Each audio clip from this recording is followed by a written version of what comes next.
LC looking to flip over? He was looking for a defensive fall there.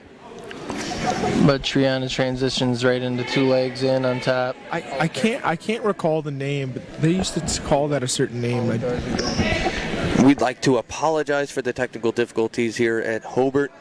And we have everything running and going great now as Hobart's leading LC 30-28. We are at the 138 weight class. Triana up 7-0. It's got 15 seconds left in the second. And he's riding tough.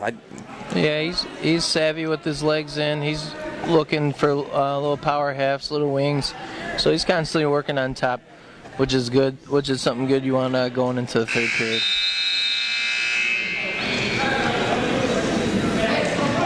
And Hobart's going neutral. Yeah, they want to go get that takedown to go get some bonus points, get at least a major decision for your team to hopefully going into the last match, because we did start this duel at 152 to at least give Hobart that 34-28 team lead. They want some cushioning. We are at 138. And 2-point takedown there for Triana. He needs to keep. He's looking to switch there, but Triana able to push his hips. Yeah, he was looking to, Lake Central's 138-pounder was looking for that switch, but Triana did a good job crowding him. And now we're right back into that crab ride position, and Triana getting back points. If he could go get a technical fall here, then this would put this dual meet away. Yeah, he's still got plenty of time. He just needs to get a couple more turns. And he's been capable. He's working to get that cradle now, but lost elbow control. Yeah, now he's going crossbody. Now to his crossbody. He's still looking to get that. Almost looked like he was still trying to lock that up with his leg in. He's putting his head too close to his knee, and anytime you're raising that knee to your forehead, he's going to look to lock you up. Yeah, trying to look back to Coach Cook, say, what do you want me to do next, man? This guy's not opening up on bottom, but he has a deep power half right now and potentially dangerous. Yeah, Triana got an 11-point lead here with about 21 seconds left.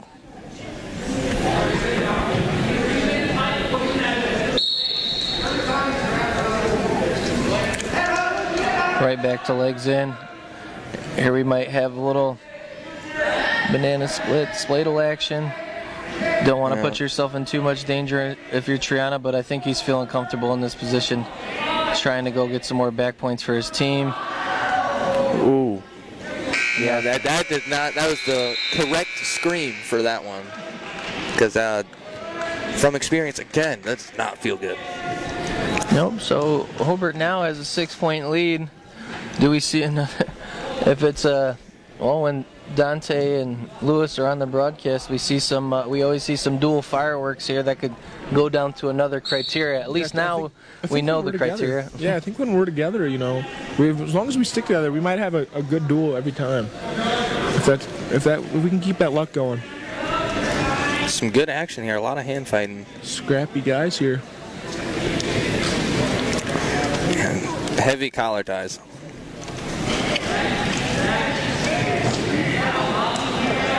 To a nice single leg for this Hobart wrestler at 145. Dante, do you have any Hobart ties here? It's Connor Johnson. I think he actually, I was talking to Johansson, like I said, we have some occasional phone calls.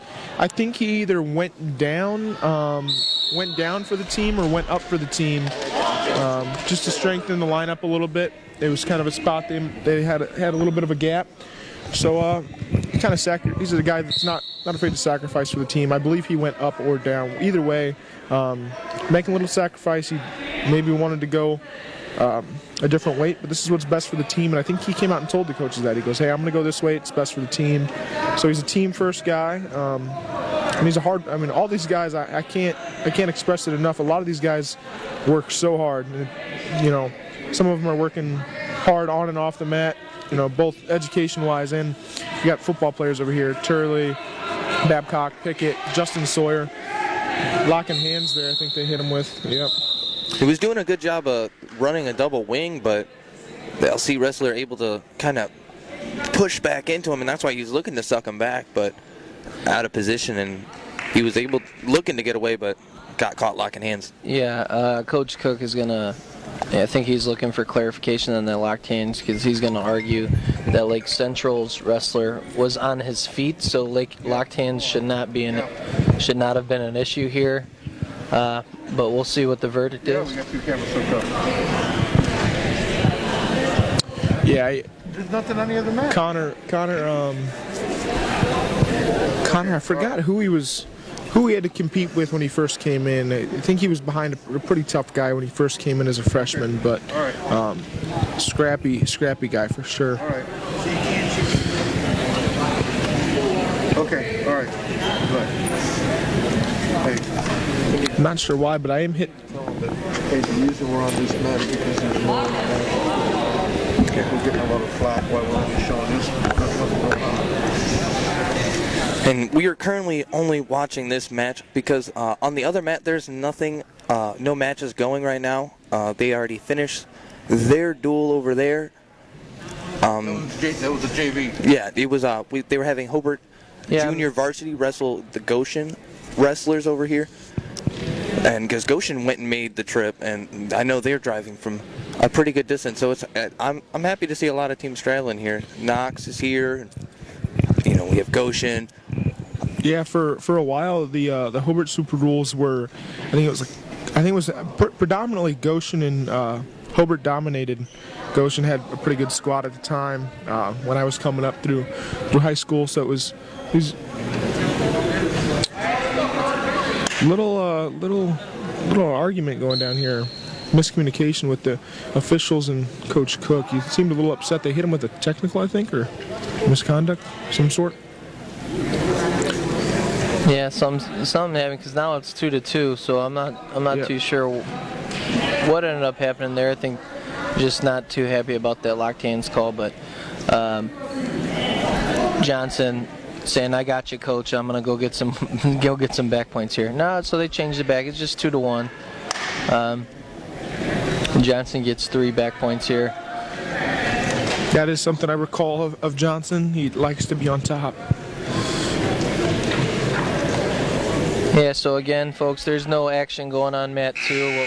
What's on our schedule in this main gym at Hobart was Goshen and Hobart JV, and they had a few matches going, but that ended quite early, so we're sticking here on mat 1 while we're in the gym. And then on deck, we'll have here on mat 1, we got Hobart Varsity versus Goshen Varsity, and then on mat 2, if we could possibly get some broadcast, but the match will go pretty quick. Knox versus Hobart JV. Yeah, we are looking to get a lot of coverage here. We're going to show you tons of great wrestling, a few #1 ranked wrestlers in their, in their respective weights in the state. What I'm circling here, no disrespect to any of the programs that are here, because they're all here, they're scrapping and fighting, but the last duel of the day here in the main gym, Hobart versus Chesterton. I'm locked in on that one. Oh yeah. Oh yeah. Some highly ranked semi-state and even state ranked guys. Some possible potential bumps too to make the spice the duel up even more. A couple guys that could bump up or. Yeah, I'm hoping to see a lot of good matches in that duel. I don't think speculate. We could speculate. Hopefully, we get to see a Brock Ellis Turley matchup today. That would be nice. Yeah. We might get we might be fortunate enough to see Bates versus Babcock as well. Hey, I'm not gonna lie. I don't want to see Bates. I'm good. I don't want to see Bates, but Babcock's so powerful. Imagine that matchup. Very technical and very powerful. I wouldn't mind seeing that. Yeah, 2 big, strong guys. And Hobart's Johnson, he's got himself a nice lead, 7-1 here with a minute left in the second. He wins this match. Obviously, he puts away the dual meet for the Brickies against the Lake Central, what I like to call is the Blue Indians, because I am a Portage guy. the Blue Indians. Wow. but we got a little reversal here. And he's able to. Lake Central's 145-pounder showing some life here. 30 seconds left in the second period. We got a 7-3 match, and he's looking to lock up a cradle himself. Yeah, he's got to get a little stronger with that pushing his crossface to the knee. Have the blue. Ooh, that's not a position you want to put yourself in. A way to wrestle through it. Put yourself in a little bit dangerous of a position there, especially when you're on bottom, and that ref could very well start those swipes. Yep, quick. They can put them up there quick. So have the blue or red Indians came across each other's paths yet this year, or no? I do not believe so. I don't think so. They usually don't wrestle each other till January. January? Yeah. Okay. And if I'm correct, obviously Chesterton and Hobart will not wrestle, but I do believe that the first round is the only time LC and Chesterton will wrestle as well. This season? Yes. Yeah, usually if you're at a Super Dual, you try to get so it goes towards the conference standings. I believe the rule is you have to wrestle them first round. So yeah, that LC versus Chesterton. Again, like we said, Chesterton took that duel against Lake Central 62-18, pretty controlling and dominating fashion. Yeah, there were quite a few pins early. And like we said, Lake Central has had a couple spots in their lineup that are not filled right now, so they've given up some forfeits as well. I had received a text. I received a text message from Jose Escobedo, whoever you may know him by, telling us to fix the stream. I definitely don't want that guy beating me up. I told him, hey, I don't do any of the technology stuff. And we fixed it. Don't you? Yeah, we've had a few technical difficulties, and we apologize for those. We are working our hardest, and I give Rico all the credit in the world to get things going for us here. So, fun fact: Kike actually was a part of the Hobart staff a couple of years back. Let me tell you, his conditioning and him beating on you wasn't fun every day. Yeah, he made an impact quick. Helped us out a lot. It's all these coaches obviously talented and very smart and I'm sorry to cut you off, Brandon, but we were talking about Thursday. We get a lot of wrestlers here in Northwest Indiana that go on to the college level, and that's a credit to the coaches like the Kike Escobedos, the Cooks, Johanssons, Trev Lyons, all these guys in the region, because there have been all decorated wrestlers in their past, and then they come back to the area. Exactly, full circle. And they give right back to their respective communities, and that's why we're turning out so much quality wrestling up here, is because all these guys that have this college and they've been coming up and grew up here and live and breathe region wrestling, and they always want to come back and a lot of times give back to their home communities. And sometimes they don't, and they go to a different school. Like Cook's a Valpo guy. Yep. He was at Chesterton for a while, then bounced around to some not so region high schools. I do believe he was down at Fisher's. Yep. Fisher's High School, and now at the good old Hobart High School wrestling. I like where he's taking the team, the direction he's putting them. He is really team-oriented and focused on not only the people in his room now, but the people that are going to be in his room later. Oh, yeah. And that locks it up for Hobart. Johnson wins there 9-5 to secure the decision. And Hobart slowed down a little bit. Yeah, slowed down, coasted to the finish, but at the end of the day, you got the win. Obviously, you want to finish matches stronger, but you got a nice dual meet win over Lake Central, 37-28. The Brickies beat the Blue Indians. Yeah, it was very highly contested duel, especially towards the end. It was getting close there. We weren't sure what the final score was going to be. I was hoping you guys wouldn't jinx us on another criteria win for whichever team, but Hobart able to stretch it out a little bit there.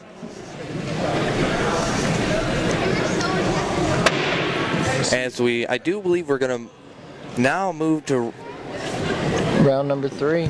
Potentially, I'm not sure, because we did start this second round early, so I'm not sure what the looks upon when we will start looks that like- said third round. It looks like the officials are taking a little bit of a break here. So and they're clean the gonna mats and- yep, they got sanitized the mats, so probably at least a 15, maybe 10 to 15 minute break here. And I would like to remind you once again, you're watching high school wrestling on the Region Sports Network, presented by Team Toyota on 41 in Schererville. Online at Team Toyota on 41.com. And we will continue to bring you all of this quality wrestling all day today through these rounds as we bump back and forth through the mats. Like we had said on the previous, the duels on Mat 1 and Mat 2, we were currently on Mat 1 and they were not showing any matches on Mat 2 because they would already finished. Now,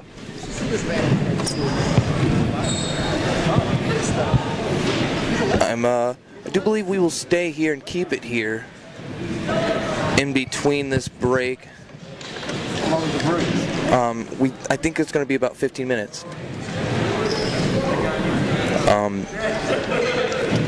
So, unless you want to start another stream, Rico. It's not the lunch break. I do not believe so. Dante, you want to go, could you possibly go find out some information for us? Yeah, I guess so. I guess I can go talk to Steve. I appreciate you very much. Alright, now, we'll just keep bugging Lewis now for some insight, and we'll talk a little bit about what they're doing as far as sanitizing the mats that you're watching now on here in Hobart. You know, we talked a lot about this on Thursday about, you know, what other teams and what they're doing to make this safe and make this as safe as possible. That's the guy with the sprayer. How about this guy? Not sure where Dante went. Oh, there he is. But as far as, you know, wrestling goes, you know, you're only having a few wrestling partners in the room at a time. You keep it social distance between the small groups and practice divided into groups to allow for social distancing between pods. One team in the wrestling room and one in the field house on a mat. And it's all, you have touch-free hand sanitizer available outside and inside the wrestling room and field house. Wrestlers have access to wipes and gel for before and during practice. And showers after practice are available in small controlled groups with coach supervision in the locker room. And kids shower immediately following their match at dual meets. So after all of these matches that you've seen, they are going into the locker rooms and they're showering.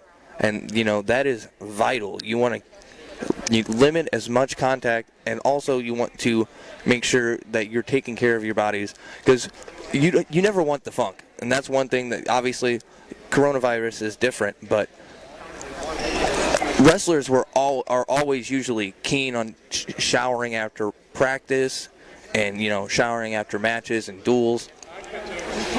And also the coaches wear masks at all times and maintain distance.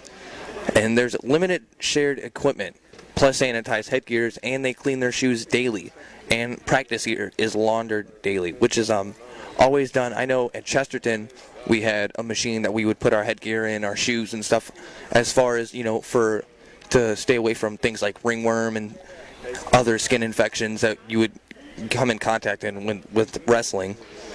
And they also do a good job with transportation during road meets, multiple buses to allow social distancing between pods. So they're keeping their team's distance even on their buses. You know, they're taking the steps to make this possible and make it easier for a lot of these wrestlers. And so, Dante, did you find any information for us? A lot of here or there, and no time given to me. They're like, oh, a couple minutes. Give the officials a little bit of time to take a break. I'm like, well, how much time? You know, no, didn't get a number, not one. Okay, so we're going to go ahead and keep it here. They'll probably let the mats dry out. All I was confirmed that this was not the lunch break, so they said that was an hour or something like that. So okay, all right. This is not that. So we will be doing Hobart and Goshen. Not Hobart and Goshen, huh? In Goshen, I was doing a lot of research. I do not know too much information about the wrestlers, but They're well coached, for sure. I actually don't know the coaches by name, but like I said, when I came in as a freshman, we dueled them all the way up until my senior year at our Hobart Super Duals. it looks like they're possibly going to get matchups now over there. I may ask you to do one more thing for me, Dante. If you could possibly go over there and get the matchups. It looks like they're over there in the corner. Yes, I see them over there. I know all the Hobart guys. I'll go get the Goshen guys and see what. Awesome. Thank you. I appreciate it.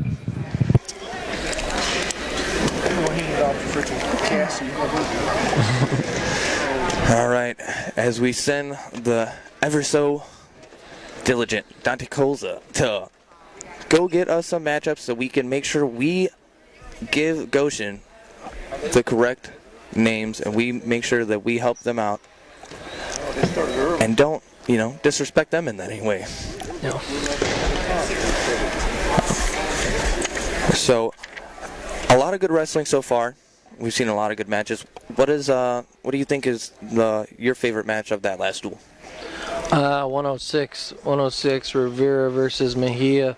That was fireworks. Young wrestler for Lake Central, down pretty sizable. He was down 5-0 and worked his way, clawed his way back, getting takedown after takedown in that third period, putting it on Mejia, and then goes and finds himself getting a big victory for himself to build confidence going throughout the season if he'll be the starter at 106 for Lake Central, because on the Indiana mat rankings, if Mike Reiser was here, but he's over at Crown Point, I asked him if he has any insight on Cortez's weight class situation where he'll be to finish the season. But Cortez has been getting all the tests. He's been putting himself to the test at 113. He's been running into a lot of buzzsaws there. Yeah, he's been putting himself up against some of the region's finest at 113. He's had no break. He had Anthony Ball on Thursday, and then today he's had Hayden DeMarco from Chesterton, and then he has Trevor Shamrock from Hobart. So he's running and getting a lot of quality matches for himself in here early.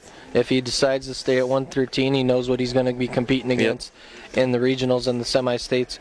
And when you're doing that, you want to wrestle, especially if you want to get better. You're looking to wrestle all the best competition that you can. Yeah, he's putting together himself a list of very, very game opponents and getting himself a lot of experience going into after the new year, when you get into January, a late push of peaking at the right time.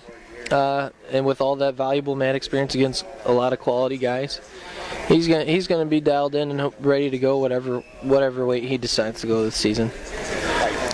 Yeah, and that's ultimately you want to figure out early where you're gonna go, because you also have to weigh in at a certain weight. Yeah, you have to have your six qualifying weigh-ins for your weight.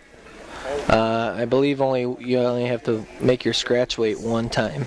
So he might have made his 106 earlier in the year, and now he's wrestling 113 to finish out until those guys get that 2-pound allowance, and then he can find himself back down wrestling at 106, being able to weigh in at 108. So, but whatever that kid goes, he's going to be game to compete and getting after it, giving his all.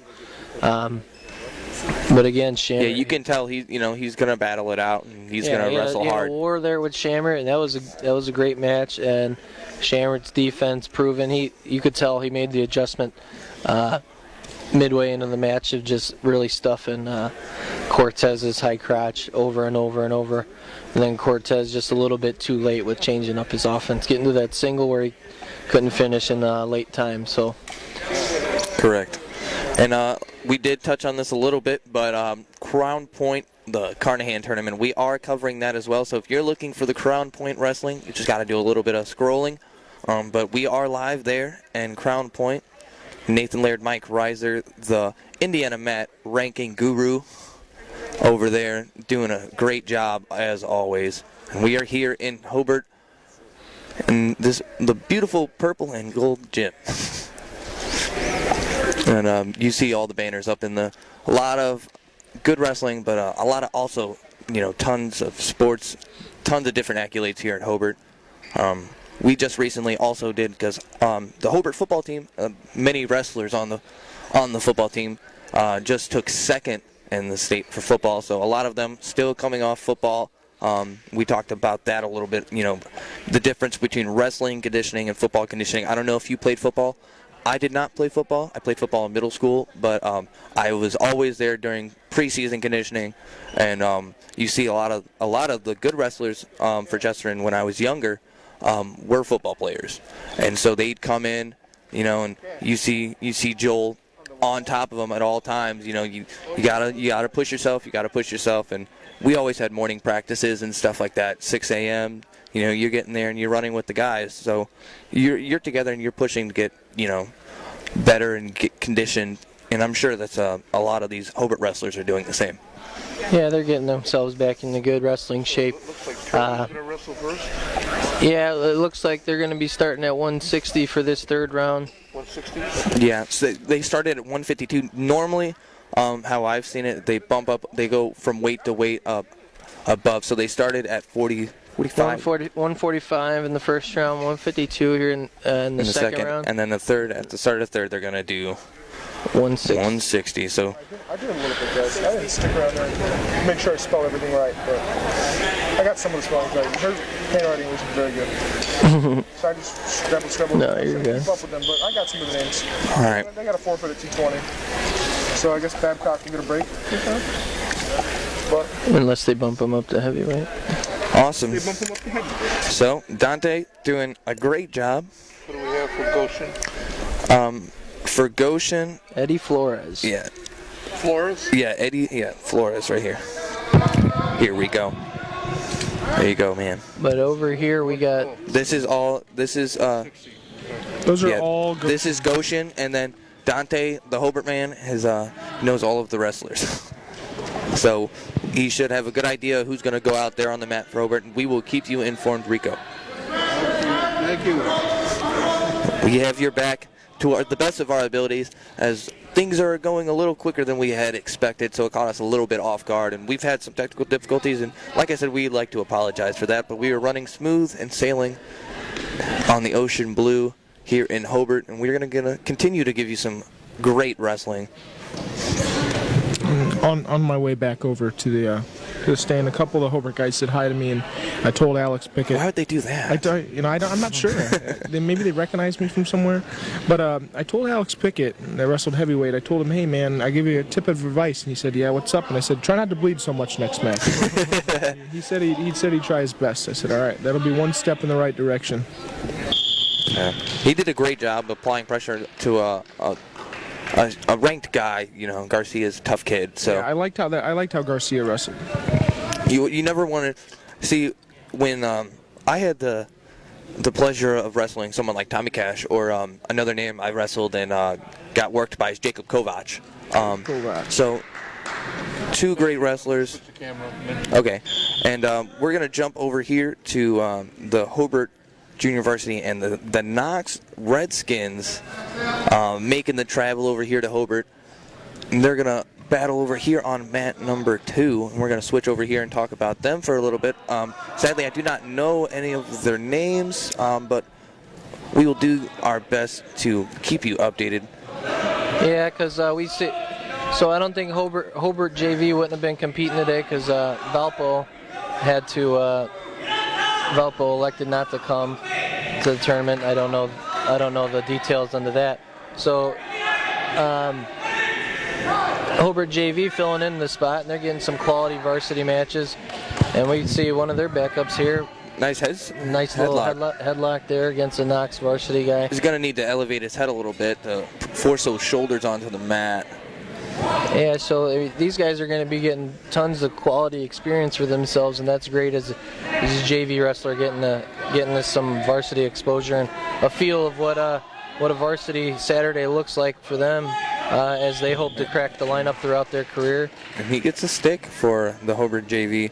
And then instead of getting a bye for Knox, I mean, you get that you get some extra reps in for your varsity guys as well. This isn't too big of a deal, but you see some of the Knox wrestlers actually have, the traditional singlet on. That wrestler right there actually had the shirts and the shorts. Yeah, he had the fight gear on. You see that? We saw that at Crown Point. Yeah, Crown Point Doning.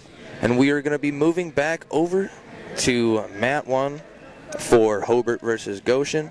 They're going to go ahead and get round 3 started right away. And Tyler Turley going to be stepping on to the mat against Eddie Flores for Goshen.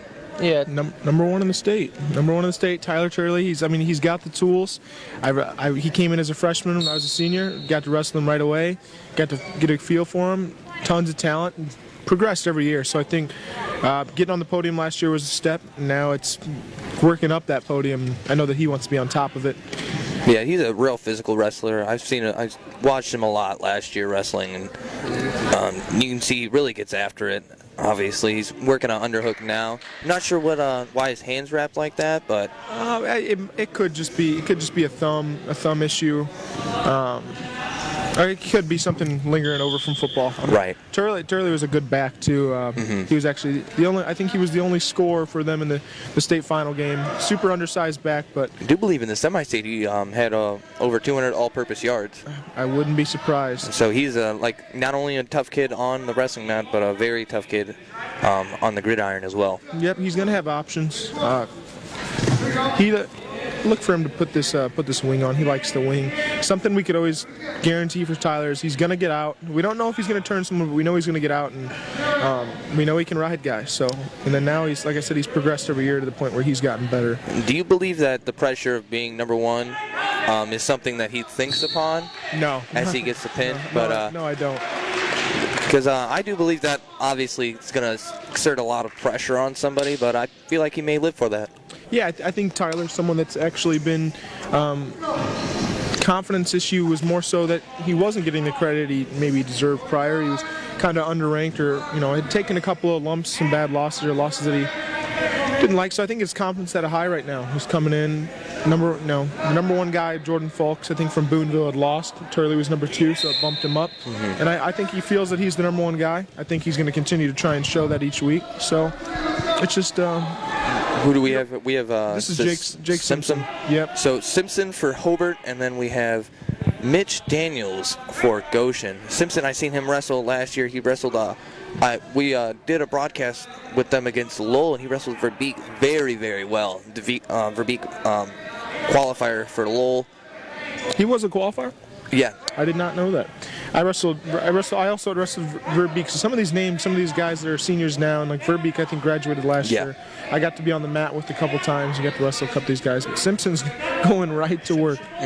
He doesn't waste any time. Yeah, he wrestled very, very good against Verbeek last year and beat him in a very close match.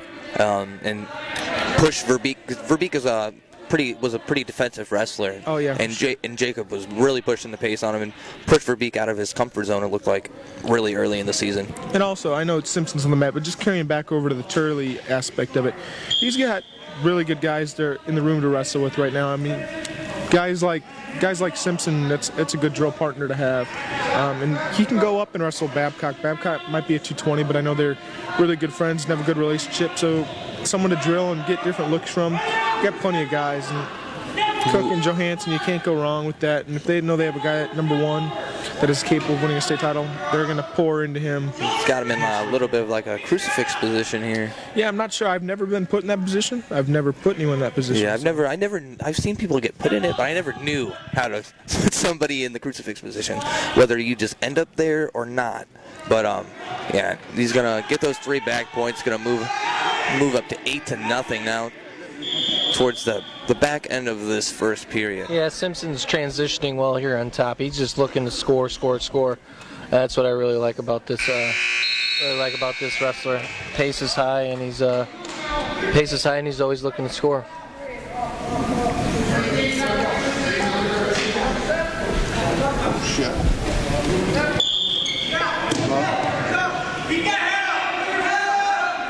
And Daniel's choosing down. That's interesting. Okay. interesting choice. You got turned twice there in the first period. I'm not sure I would have chose bottom in that position. No. But hey, confidence must be high, thinking he could get away. But then Simpson puts in boots right away, and you put yourself in a tough spot here on bottom. It's not always about the confidence. You gotta be smart too. Nice chin there. Sure.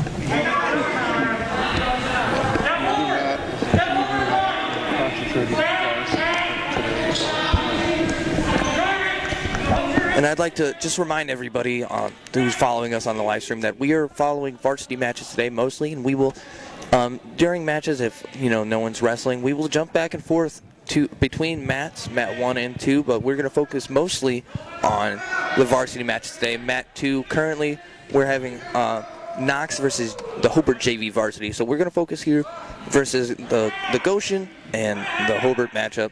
And right now, Hobart leading in the team score 6-0 via the Tyler Turley win in that first match. Oh wait, no, sorry. There was 2 matches, 2 decisions. No, Tyler Turley kicked it off. He kicked it off with the fall. So it's 6-0 Hobart. So folks, we're here in the main gym. There's only 2 mats, and then there's wrestling going on in the field house, and those respected schools, they're hopefully streaming their matches as well. We don't have the ability to have cameras everywhere. Currently, we'll let you know, currently over in the field house, they have Gavitt and Chesterton wrestling and LC and Highland. So 2 also good duels going on in there, but sadly we are here in the main gym and we're going to be focusing over on the varsity versus Goshen and Hobart. Simpson with the cradle. He's going to work here, so he'll at least have a technical fall here, but he's trying to settle in late for a pin fall for himself. Yeah.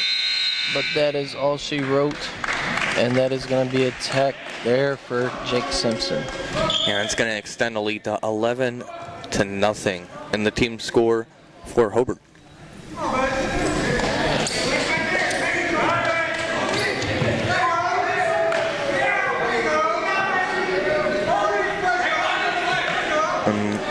For Goshen, we're going to be having Marcus Castaneda for Goshen, and then for Hobart, we're going to look to find out who this is. Dante Koza on the move once again. We're going to look to make sure we name everybody as quickly as we can and give them all the respect that they deserve. Yeah, this is Jake Sparks. Turley said he's a freshman. So. Okay. And we watched him earlier in the year wrestle at, was it the Portage? I do believe I've seen him. I don't know if he's got out on a varsity mat yet. I don't know if he wrestled at the local. He got some experience in the last dual meet against Jake Sues. I believe that's his name, from Lake Central. Had his hands full there. So this young freshman at 182 is getting a lot of experience today in these varsity matchups at the upper weights. He did a good job to battle off his back there. Yeah, I actually was reading an article the other day about when's the right time to put a guy out. This is actually a wrestling article about a newer wrestler or someone that might not be at a super high level yet, when to put them out on a varsity lineup. And it was a lot of back and forth, but I think Cook and Johansson and Wesley and the whole coaching staff at Hobart, they kind of get a good feel of their guys on if they're gonna stand up to the pressure, or if they're gonna break under those wins or losses. So probably some upside with Sparks. Probably feel pretty good about him. He's back up on his feet and he's fighting. So I think getting young guys matches early is important. You don't want to put them out there late in the season, or if someone's injured and you want to put them out at sectionals. That's not really when you want to put them out. You want to get them out there as early as possible, get them matches, get their feet wet.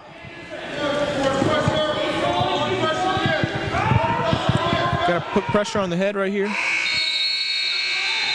Good job not to give up the takedown late in the period. Yeah, I think Cook's telling him you got to apply pressure down, hips down. And Marcus Castaneda, good job by this guy. I mean, He's bringing the fight for this Goshen squad. Goshen Redhawks, you want to get yourself on the board.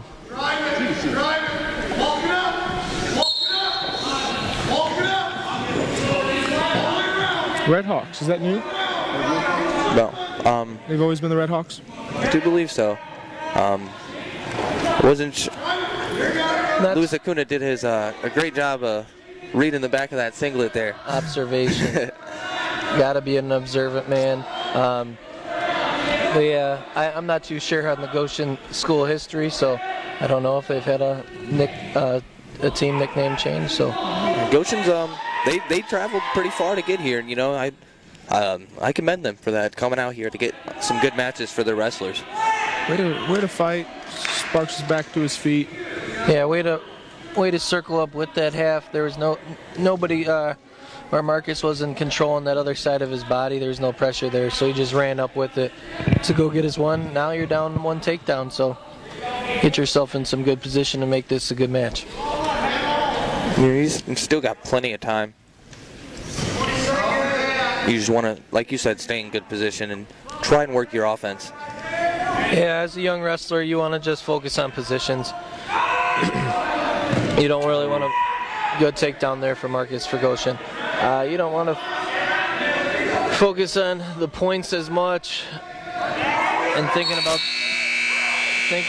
takedowns. You're just thinking about winning each position, and those takedowns will build on themselves. So I stand corrected about Picket that we'll see coming up at heavyweight. He was not the center; he was the defensive tackle. But same position, just opposite side of the ball. Everybody gets corrected sometimes. Just different, a little bit different assignments. I mean, Castaneda needs to do a good job keeping that chest pressure. It's making it a little too easy for Sparks to get up to his base. He's getting too far out to the side, and see Sparks able to get right up to his feet and get away and get his one. It's good. I mean, this is really good. He's giving up the takedowns, but he's getting out, and that's putting him in a position where he's only down 3 points. And he's showing that urgency to get get up to his feet as fast as he possibly can. He's getting controlled right now on his feet as far as the takedown game, but one takedown can change the whole match right now. It's important to get out. He's getting out quick. And like you guys said earlier, this is a good experience as far as getting varsity matchups and what you need to do and where your positioning needs to be. Because the more mat time you get, the more comfortable you're going to be. Yeah, and you get some more mat awareness and positional awareness for yourself with this exposure. But Castaneda doing a good job of chain wrestling there to go get his 2 at the edge of the mat. So put him up 8-3 early in this third period. Yeah, and if you're Castaneda, you still have, you want to try and keep him down and try and work some turns, maybe push it to get a major, soften this lead up a little bit. But Sparks this whole match, able to get up to his feet. Yeah, so Castaneda needs to show more chest pressure and keep, Yeah, Sparks is young and scrappy, man. He's showing that he's game to wrestle. He's not just rolling over. He's down 10-4 here, but he's constantly fighting to get up back to his feet, even if he hasn't found his own offense yet. And Castaneda, he's not setting up his shots, but he's able to, really take a word out of Coach Cook's book. He's able to load his springs, that back foot, able to get that good back foot step and, get good on the hips. And Sparks is that little bit of inexperience, he's giving up those takedowns.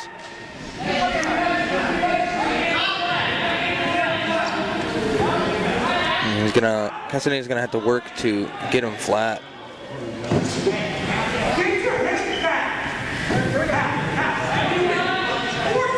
Got 38 seconds left in this match. Castaneda up 10-4. Hobart still leading in the duel, 11-0.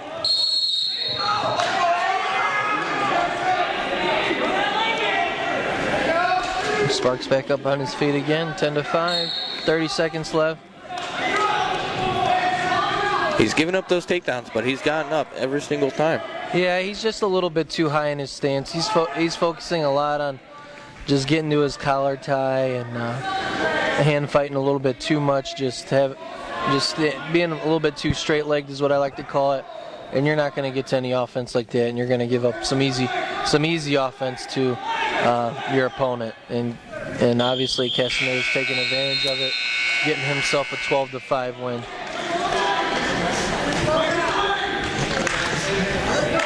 And that would be Goshen's first win of this duel. And that score is now 11-3. Hobart leading.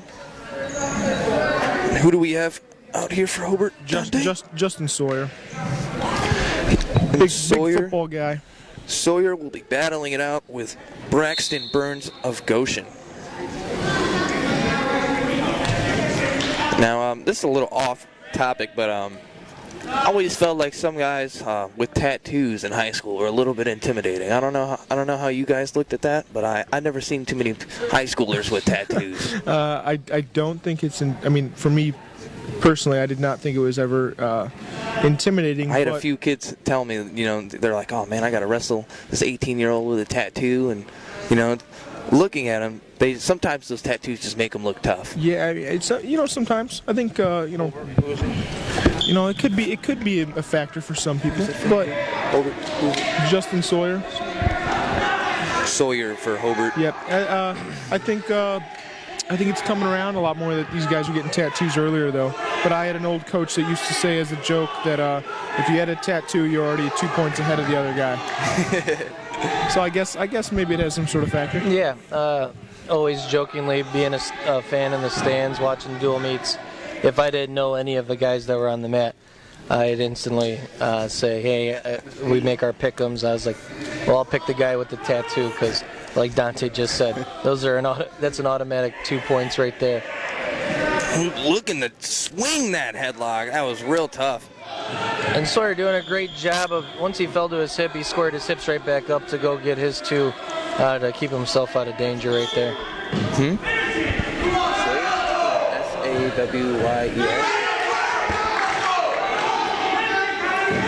Helping Rico out with the spelling a little bit there. Yeah, luckily, I went to get these names. I went to high school with the Sawyer, so a little bit of idea how to spell the last name. He's leading now 2-0 because, like we were talking earlier about that headlock, he was able to square his hips up and pop his head out and gather his two and rode the rest of that first period out. I think the official letting Sawyer know to watch the cross faces a little bit. Yeah, a little bit too physical there. I think you already got your tattoo and intimidating enough. You don't need the heavy cross faces. Yeah. Maybe he's maybe still on the football field a little bit, hitting those swim moves. A lot of aggression there. Yeah. It's not bad to him. He was controlled, just a little spice there. The ref warned him. Nice return. Yeah, that was quality there. You don't see a lot of big guys lift and return like that. It's not. Yeah, especially lifting guys their own body weight. You got to really, swing your hips in there and use as much momentum as you can. You don't want to just lift them up with all your muscle and use all that energy.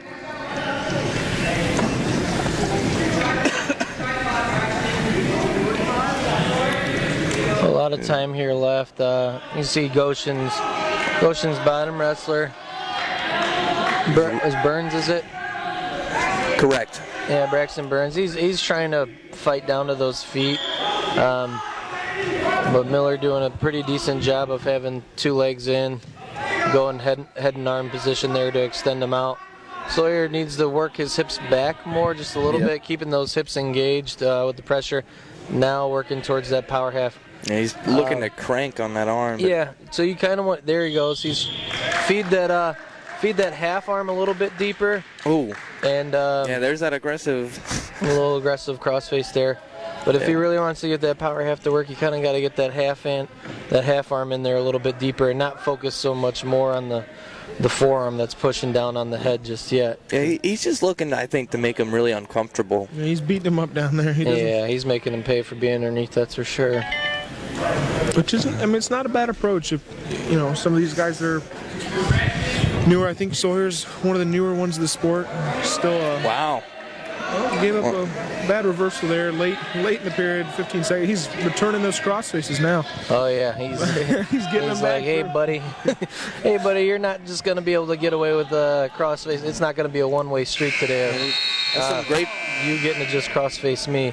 Yeah, That was some good positioning there to end up on top in that scramble. I think Sawyer's still definitely a student of the sport. He's really young in it, I believe. I don't think he started until he was in high school. So, maybe the physical approach is just something he's more comfortable with. And, Yeah, you got to show a little bit of composure there. I've seen really tough wrestlers and really good wrestlers be called with warnings for hitting too hard on that crossface. Yeah, you don't want to get overzealous with it, but you do want to be physical at the end of the day. It is a little mat tactic. It's some gamesmanship, just letting the guy know that you're there. But Burns, he's going to work on top himself. What a good wing to just push him over. Getting some back points for himself. He just feels like I need to return the favor after getting punished for about a minute and a half underneath Miller in that first period.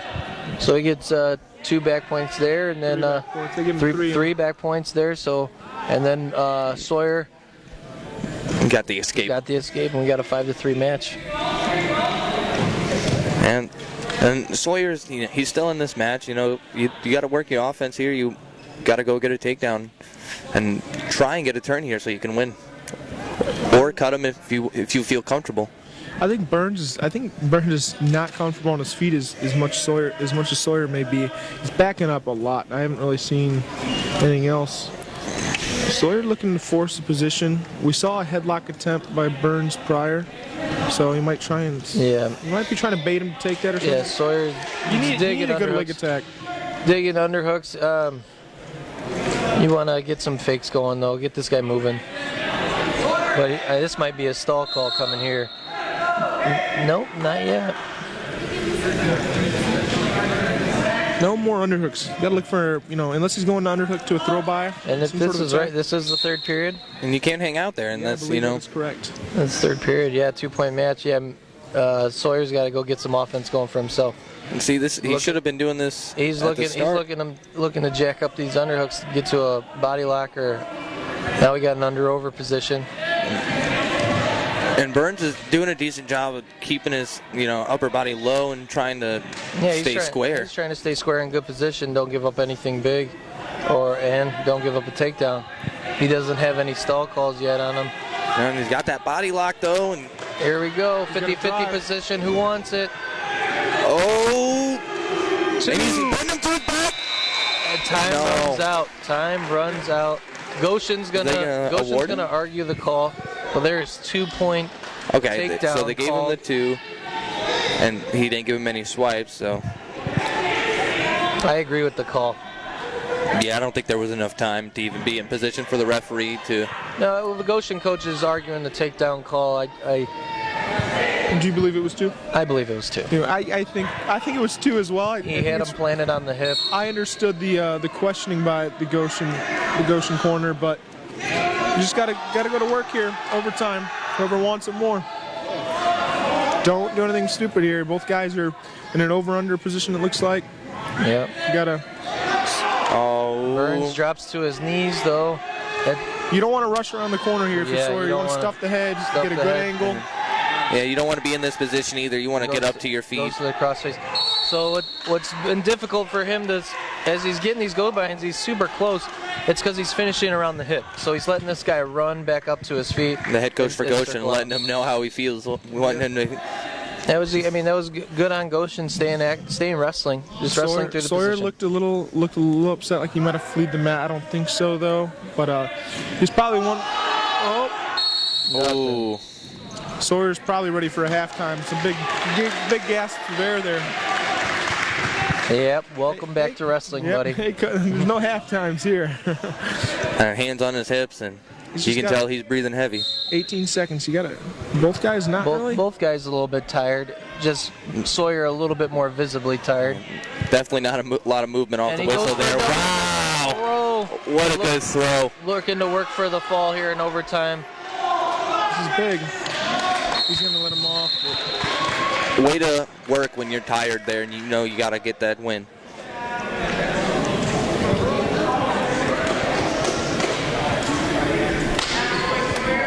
That was quality right there. As we now move to Bobby Hepcop, he's receiving a forfeit. I don't think so. Maybe though. Yeah, he is. Oh yeah, maybe he is. Was it? Yeah, I didn't know if it was 285 or 220 that they were forfeiting. So yeah, 220 is a forfeit. probably is forfeiting. Yeah. The official just getting a little drink before he awards Babcock this forfeit win. Yeah, those looks like some heavy arms. You got to rehydrate before you lift one of those arms. Well, he's not lifting them, is he? No, you don't get to lift it. Doesn't get to lift it. Oh, he was gonna. Oh, he's going to. No. That's a big power lift right there. No, I'll wrestle Bobby. Not entirely sure. How do you pronounce that? Okay, you are. I think she pulled the paper away before I got the rest of the last name. What's his first name on there? Axel. So we'll call him Axel. Yeah, Axel's a pretty nice name. I'm gonna call him Axel for sure. I didn't get the last name. So we got Picket versus Axel here. Two pretty smaller size 285s here. So Yeah, I think keys to win for Picket first. Slow the bleeding from the last match and get to his offense. He got to a 2-on-1 quite a bit and was looking for snatches. He looked for it there again. he's definitely pushing the pressure again. You know, he's not backing down. He's right in there. He's bringing some pace and some hand fighting. Digging underhooks. He's doing a great job of trying to work to his ties. The only thing is he's just got to find a way to finish and get to some sort of offense so he could go get points on the board.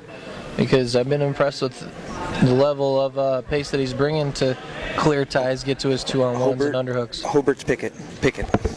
So Picket for Hobart, looking to battle hard. Snatch single there, trying to attempt an Axel for Goshen. Goshen, you want to snap here. Axel needs to snap in that position and get his hands to the mat. Yeah, he needs to get real heavy there. Yeah, when like Dante just said, I mean, you get a guy underneath you like that, especially as a heavyweight, you want to snap, wear on him a little bit, make him feel your weight on that, work that back, and then if he's standing like that, it's going to obviously take effect on his lower back. So you just don't want to waste positions. Both of these guys are getting after it. You know, they're not pushing, a lot of push and pull, like you said on Thursday. And a nice little duck under elbow pass, but then he doesn't finish. He was in the return position, but fell to his knee.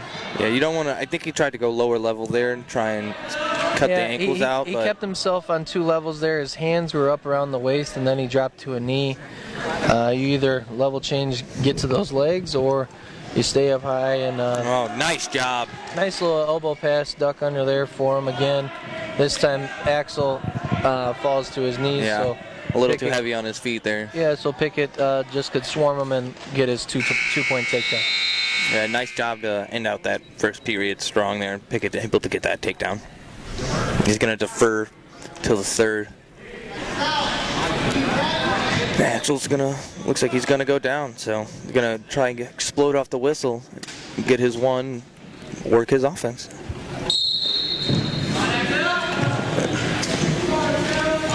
Nice return. He lifting a near ankle, running him to his hip. Wow, nice job. He's going to get some swipes here, possibly the fall if he can. The fall, yeah, this is tight. This is tight. There, oh, nice job. Good bounce back win there for Picket. Yep. I almost thought he was going to have to settle back and maybe get under his head to do a reverse half, but he was able to get them shoulders down.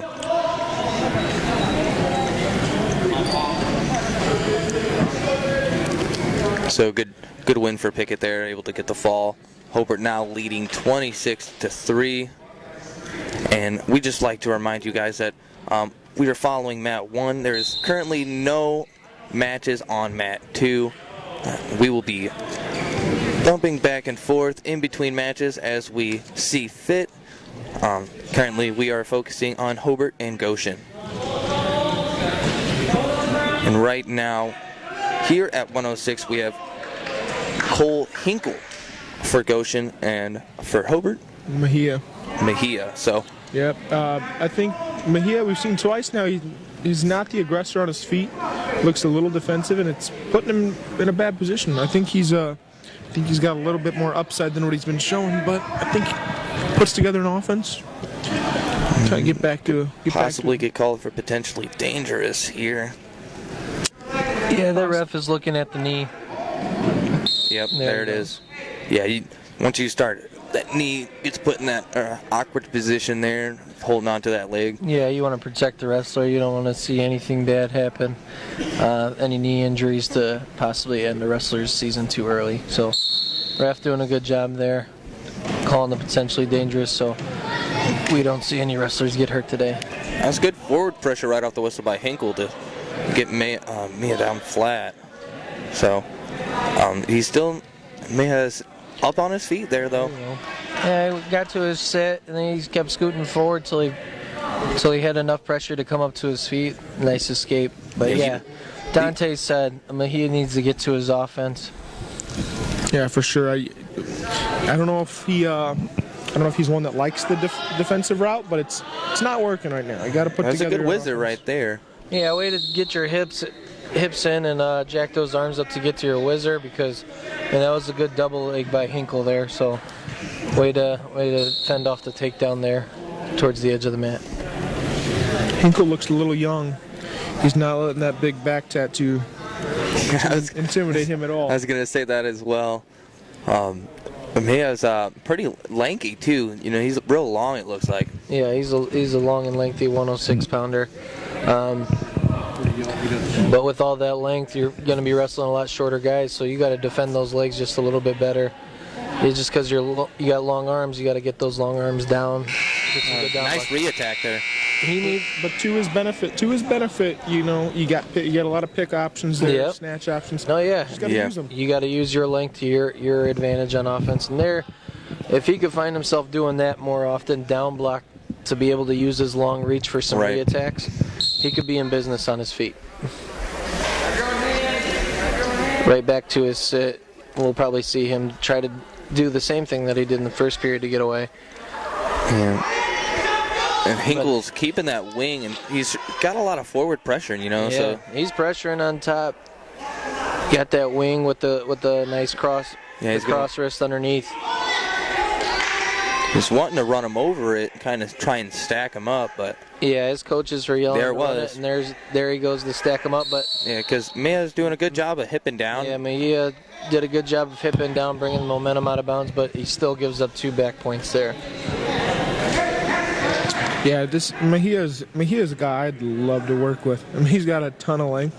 He just got some minor adjustments that need to be made, which I'm sure the coaching staff after this weekend will look at. Win or lose this match, I think they're noticing that he needs to be on the offense a little bit more. He's got to be aware of those suckbacks. I believe that's what caused him to lose the last yeah, match, that right? is what cost him to lose the. Yep, Just so- getting a little bit too comfortable in that sit position, not posturing yourself Yeah, right. you want to have good posture and that pressure back. Yeah, you want to pressure back right away instead of Yeah, I think where he is. Mejia, we see him scooting away, and if you scoot your hips too far away without your upper body following, you're going to I've be always been susceptible told to that scoot suck back. back into him. Yeah, and Hinkle's pushing so much. He's pushing him so forward that he's just trying to apply a little. When he's sitting, just push a little bit back. Posture And, up a little yeah, and bit, Hinkle's just able to that awareness to try and push him, grab him forward. Yeah, I've never heard of this Hinkle kid, but he's coming out wrestling tough. He's impressing me so far. Yeah, definitely tough on top. He's riding really hard. You got a lot. You want anytime you're working your turns, you want to apply a lot of chest pressure and keep their abdomen down, keep them flat. Yeah, I think And he's doing a good job of I that. think Goshen's a little bit down from what they maybe used to be when I was around too, but they always had 1 or 2 quality guys that progressed throughout the year, and I think Hinkle's pretty young. Hinkle, right? Correct? Yeah. Yes, I correct. think he looks pretty young, so he could have a good career ahead of him.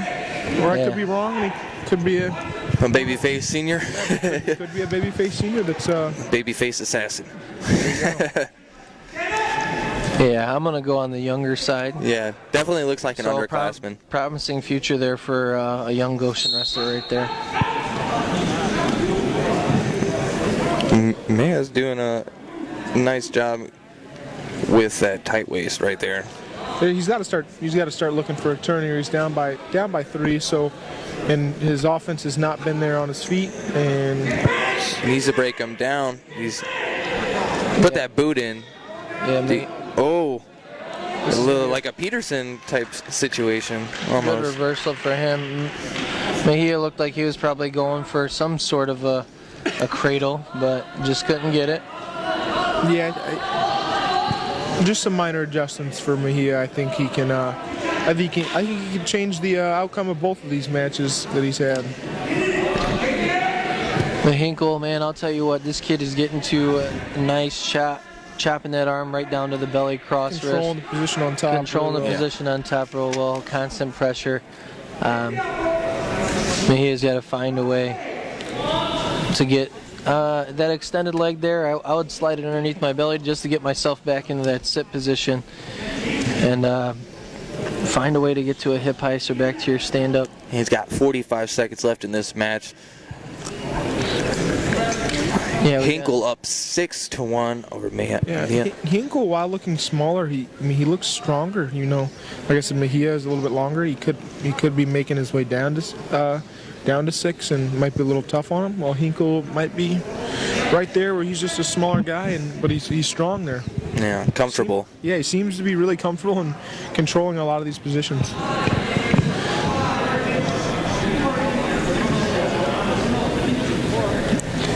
Yeah, he is really tough on top, and you can tell that it's taking a toll. It's not even just that he's on top. He's really stingy. He doesn't want to. He wants to control everything. He's not going to give you anything easy. So, I think him on his feet. I think him on his feet, on him on top, and I think he controlled that whole match from start to finish. Yeah. I don't think this is the best Mejia, but I think that's a good win for Hinkle. I think that moving forward, he's got a lot of potential. And we have Shamrock, correct? Yep, Trevor Shamrock. So Shamrock and then Vicente. I do believe I am pronouncing that correctly. Yes. With the pretty all-white ASIC shoes, they look pretty brand new. Yeah, There doesn't for look like Vicente. not a lot of mat time on those. Nope. Who's that wearing the shoes? Vicente. Oh, are those Asics? Yeah. Nice sharp white. Looks like he's got fancy brand new knee pad on as well. We won't comment on that. Great hand fighting to start this match, though. Yeah, Goshen has some scrappy guys. It looks like so far these lighter weights come ready to compete. I don't know Bring about some that double offense. leg shot, though, right through the blocks. Yeah, Shammer right there is in great position for a down block till that double leg wasn't going to be going anywhere. But hey, at least you're trying to get your offense going some way, somehow for Goshen. Yeah, you want to set up your shots a little bit better than that, but you don't want to fold over either. You want to apply pressure. Yeah, on a guy like Shamrock, you're going to have to start setting up. And as we saw against him versus Cortez, you're going to need a couple different offensive attacks to score on this guy. It's not going to just be one. Vicente went for that nice little trip there. Couldn't finish it, but still a quality move to try on Shamrock. Ooh, good re-attack. Yeah, good re-attack there for Shamrock. Went to a little 2-on-1, little drag by position, level change right into some leg attack offense for him. Good pressure from the start, right off the takedown.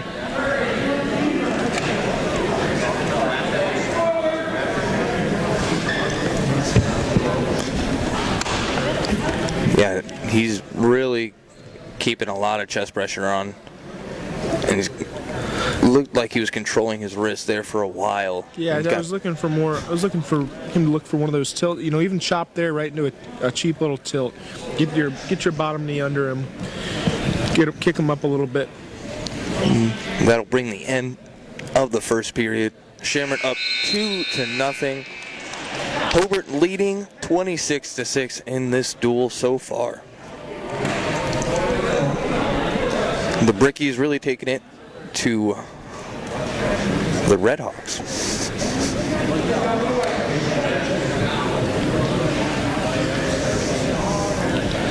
Vicente choosing underneath. And he's Switch attempt right off the whistle. right off the whistle, being active right off the whistle. It's something I was talking about a ton at those portage duels. I was talking about the moving off the whistle immediately, and no one was really doing it. And then That was a good move, though. Yeah, showing that sense of urgency that he needs to get out of there. Yeah, he's putting himself in a position where he could possibly go score. That's the goal of when you want to have a goal in mind when you choose bottom. Look at that leg. That was real close there for getting stopped almost. Nice little scramble position where Shamrock comes on top. He's savvy, knows where his body's at. Somebody must be bleeding. But yeah, when you choose in bottom, you have to have a goal in mind, a first move in mind that you want to get to. If you don't, then you better get strong somewhere to brace for a chop or spiral ride and feeling that top pressure and then executing your bottom offense. Yeah, I always tried to have a really good move off the whistle, or if I was going to brace and wait for a chop, go right off the chop. And I'd like to remind you, you're watching high school wrestling on the Region Sports Network, presented by Team Toyota on 41 in Schererville. Toyotathon is on at Team Toyota. And blood time is stopped, and we're getting right back here to action in the second period. And also just a reminder, if you're looking for the Crown Point stream of the Carnahan, then you just got to do a little bit of scrolling. We are live there as well all day, showing you all of the great matches, as well as here at Hobart. With me again is Luis Acuna and Dante Colza. Apology. Colza. I got it. I'll get there eventually. But back to the match at hand. We got 50 seconds left in the second. Shamrock still up 2-0. Yeah, I'm not sure about the choice of bottom by the Goshen corner. I mean, he's fought hard, but I don't know. Maybe took a different route. Kind of getting controlled here. He had a really good first move. I think this restart could be good for him. Look for a switch off the whistle. Yeah, he's definitely got to try and get one for the end of this second.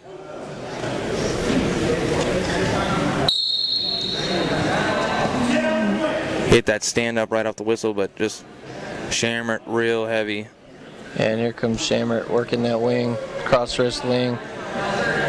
But Vincente looking pretty strong underneath there. He's getting his hands locked back together to fight off that wing. Yeah, but Shamrock looking for the half. Got the half wing.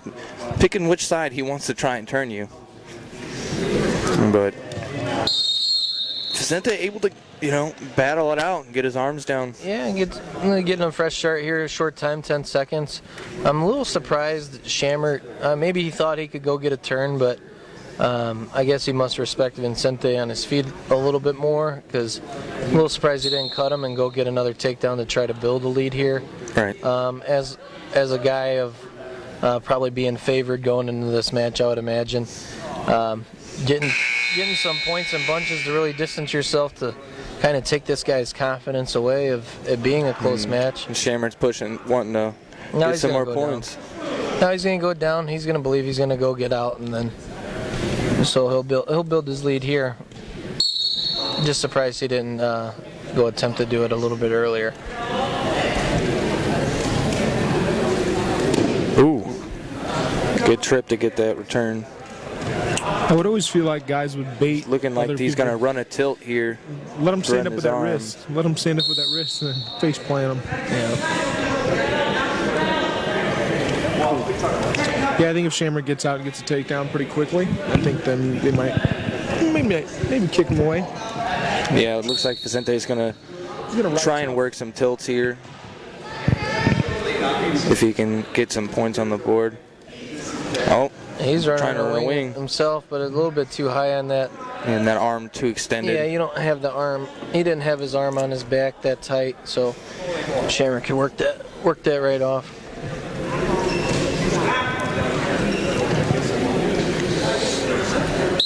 And get a restart here. A minute 15 left in this match. Shamrock's still up just 2-0. So Vicente's, not out of this match by any means. No, but it's just not very. I mean, if you want to work toward, if you think you could go get the turn for 2, you do that. But once it hits that 1 minute mark, I think about letting this guy up and go chasing some takedowns here, because Shamrock's he's gonna be a tough guy to turn, Yeah, and with no stalling calls. I think I guess maybe see where this goes right here, and then if I'm Goshen, I'm probably standing him up. Probably standing him up now. Just not getting anywhere with that.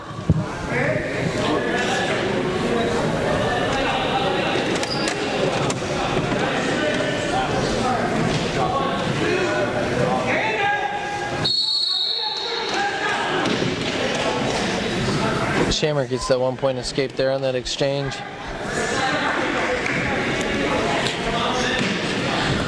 I think I would have liked to see a little bit more out of Shamrock in this match. But Vicente wrestling tough. It's a tough shot to try and just shoot down on his legs, but Yeah, you want to keep knee sliding there. You gotta Vicente watch his knee there. doing a good job of controlling an ankle. But again, if you're Vicente, you're down 3-0, and you're down. That's 2 scores, so you didn't give yourself the most favorable chance to go win this match here late in the third period. I think coaching should have been a little bit more vocal there too. I think, like you said, at that 1 minute mark, maybe put him up. Wasted a little bit too much time on top. And Shamrock, he's tough. Maybe we don't know much about this Vicente guy, but I think he probably would have wanted to win more in a controlling fashion than just Definitely. a little 3-0 win. And just a reminder, you are watching high school wrestling on the Region Sports Network, streaming live on Facebook.com/Region Sports, RegionWrestling.com, and RegionSports.com. Also, just a reminder, we are focusing on Mat 1 due to there's no matches going on Mat 2 currently. Nice low single right off the whistle. Able to switch to 2, get that double, and get his takedown. Who do we have here for Hobart? This is Ruiz, Donovan Ruiz. So Ruiz for Hobart, and for Goshen, Donovan Ruiz trying to ruin this guy's day with a quick cradle. Nolan Constanita. So another Constanita. Yeah, Constanita. I believe there's 2 of them. Yep. Thank you, Rico. Helping me out with correct pronunciations. We like to give all the respect to every wrestler we possibly can. So Ruiz, real tough on top, leading 2-0. Still here in the first. Got a minute left. And he's got wrist control there, trying to run him over his own wrist. Yeah, he Almost looked like he wanted to go down for a Turk, but switched to chicken wing right away. You just got to keep running, keep walking. You're right there. Don't give up on this. Oh, yeah, you want to keep driving him over that shoulder. Yeah, he tried to turn his hips over a little bit too early. Just keep running your feet, kind of in that baseball slide scoop position right there with the hip down towards the mat. Yeah, now he's got that wrist control. Now you want to keep running your feet here. Get your chest behind that elbow and just run your feet. You got 30 seconds. It's a decent amount of time to be on your back. He's going to drop those hips now, right on his shoulder.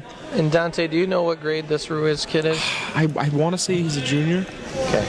I want to say he's a junior. I'm not positive. I can actually do it. Switch to the half. That was a great job wrestling there. Good transition, yeah, for him to keep Castaneda on his back.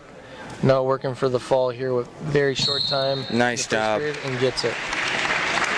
Only 4 seconds left in the first period. Ruiz able to come away with the fall. Hobart now leading 35-6. Starting to run away with this one, if I do say so myself.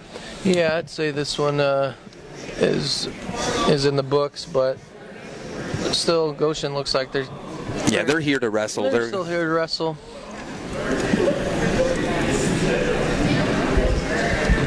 Who do we have out here now?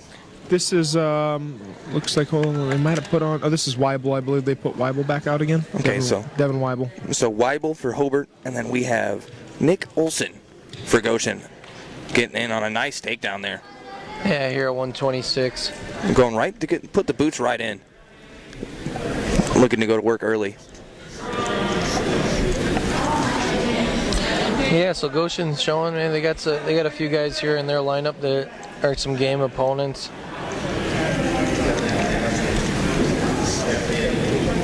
Here Carrying him in a cross body ride position himself. But he's too much on his hip, and he's head hunting here for he gets Goshen. that half Yeah. himself. A weird position. Find himself on top, but Yeah, I believe the ref still holding two, but they're Yep, there it is. Two back points. 2 back points. Yeah, it's great job by Olsen to work that position and able to get those swipes.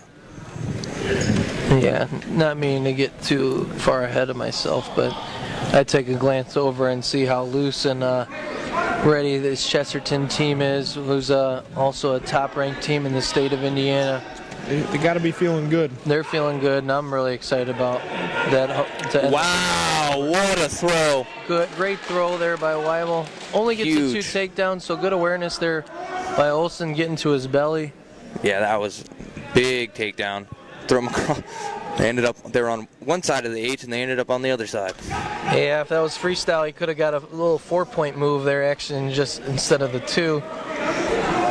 And speaking of freestyle, shout out to a region great, Stevan Micic, representing the country of Serbia this past week at the individual World Cup, getting a 5th place finish. I know he probably wanted to finish higher up on that podium, but way to represent Northwest Indiana there, Stevan. Yeah, anytime you're wrestling and representing on a world level, yeah, it's pretty impressive. Yeah, it just shows how Indiana is really on the up and up as far as national and international wrestling. Mm-hmm. Yeah, I mean, we got a lot of guys. I mean, you just think of Big Ten and the college wrestling right now. We got region roots at 3 different Big Ten schools on the coaching staff alone. So you got Leroy Vega at Purdue, the volunteer assistant. You got Jason Sertzis and Angel Escobedo at Indiana University, head coach and assistant coach. And then you got Andrew Howe. I was just about to say. Head assistant coach at Northwestern. So. And they all do a great job of getting their region wrestlers into their rooms as well. Yeah, they're recruiting the region heavy, as we see, and great job here by Olsen transitioning to a cradle here, near side cradle here. Yeah, and he's just got to get that leg back a little bit so he can tee up and run him over. Yeah, trying to get the stick. Yeah, you want to kind of circle back or go 2 legs behind the one. You want to go put this. I don't think the ref is signaling any back points on the mat. Yeah, I think he has the 3 signaled. So you want to run him over here. Yeah, and he's still posting on. He's doing a good job of posting. Weibel's doing a great job of posting, keeping himself alive here. But then here we go. Olsen got him over, but right back to his belly. Olsen, if I'm Olsen here, I'm going to try to circle back behind the leg. Yeah, and get 2 knees behind, 2 knees behind, and then walk it back towards his head. He's just going to collect his 3. Just going to collect his 3. And Olsen's doing a great job on top, really pushing the pace. Good job for Weibel, though. I mean, it's showing heart and toughness there. You're battling. Planted on your hips with the cradle locked up against you, and not just once you force yourself off your back, but twice. And that'll end the second period. Olsen up 10-3 over Weibel. And they're going to look to go neutral. Try and eat into this lead. Yeah, Weibel already created some action. He had a big throw, didn't get any back points, but at least you know you're a threat on your feet to this guy, and he has to be aware that you got some big moves in your arsenal. Now Olsen's doing a great job keeping stance. Both guys real low. I don't like that. I don't like them both hands on the mat like that, but that's personal. That's my personal opinion. Good attack there. Got the major now. Yeah, he's probably doing that because he's just trying to hold great just down block position. I mean, some guys are doing it, especially if there's a threat of some low leg and explosive offense. But yeah, luckily he didn't hang out there for too long, or else you're stopping action. Olsen I could see where Dante's coming from with. He's extended it to that 4-point the stance. major. So he's up 12-3. He's looking to Do you look to score more points here? Or? Yeah, I don't think you ever want to stop scoring. I think you gotta, especially Weibel isn't gonna be one to stop, but sometimes you get these. Oh shoot! Don't want to pull him on top of you. No, you don't want to do that. No, you don't want to. You want to keep scoring, not allow the other guy to score. Yeah, you don't want to force wrestling into bad positions by any means. Because Weibel's showing he's a game opponent, and he's gonna wrestle you the entire time. So you can't really go to sleep on this guy. Yeah, Olsen, good job to position himself to not give up any points there. Is Goshen still in the East Chicago, in this area semi-state, or are they in Fort Wayne now? I believe they're in Fort Wayne. Yes. Yeah, they are the only.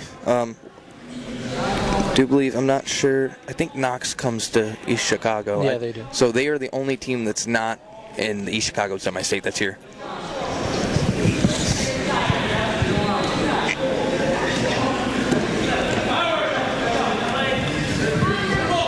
Yeah, that's why I feel like this is, I give a lot of kudos to them for traveling and getting here to get the wrestlers really good matches, because that's, you're going to face quality opponents here. Yeah, you're gonna get a couple of good matches. Anyone you're gonna wrestle from Hobart's gonna be, pretty good. They have a pretty good program right now. Chesterton, they can speak for themselves. I mean, what are they ranked? They're top 5. They're probably. I think they're top 5 in the state. Top 5 in the state. Probably. They took a tough loss to Crown Point, and a lot of teams are going to take tough losses to Crown Point this year. That they are. Yep. Unless you're Cathedral. Yeah. You're gonna sneak one out there on the criteria, which I think that'll be a really fun team race come down at the state finals. Yeah, and once they get a full lineup back, sadly, they have Sammy going out, and so they're Crown Point's doing a little bit of chess matches, trying to work some things around, get people in positions to win. Hobart feeling confident with double unders today. Yeah, Hobart not shying away from upper body wrestling today. I wonder if they're watching my old good film, takedown off the film whistle. From senior year. So that's when I started implementing it. Maybe they're watching some old film. That was it was a little bit of a weird position to have that Padilla double, but wow, right to a cradle. A little bounce back here for himself. Nice job. Yeah, he had a little that double leg. He had a little bit of a weird position. He shot that double leg, but had to kind of cut the corner to do a single double, and kept his head on the inside, but able to push him to his hip and lock up the cradle. Back to Trevor, not so small Triana. So Triana, and then for Goshen, we have Xander Moles.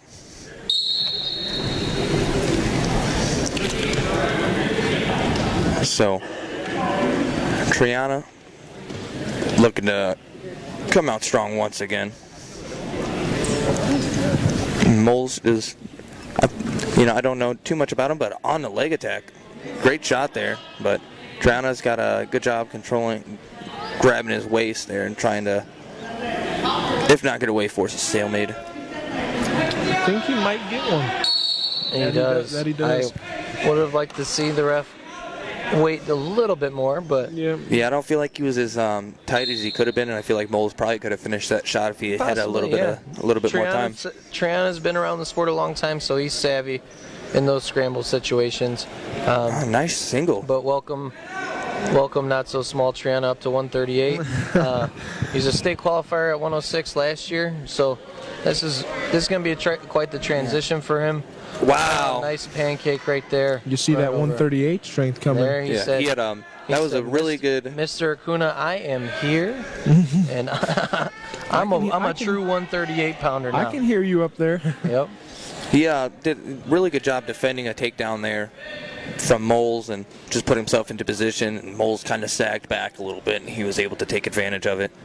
And then he's right back into throwing legs. We've seen him be very comfortable, always trying to throw in the boots to go get points on top.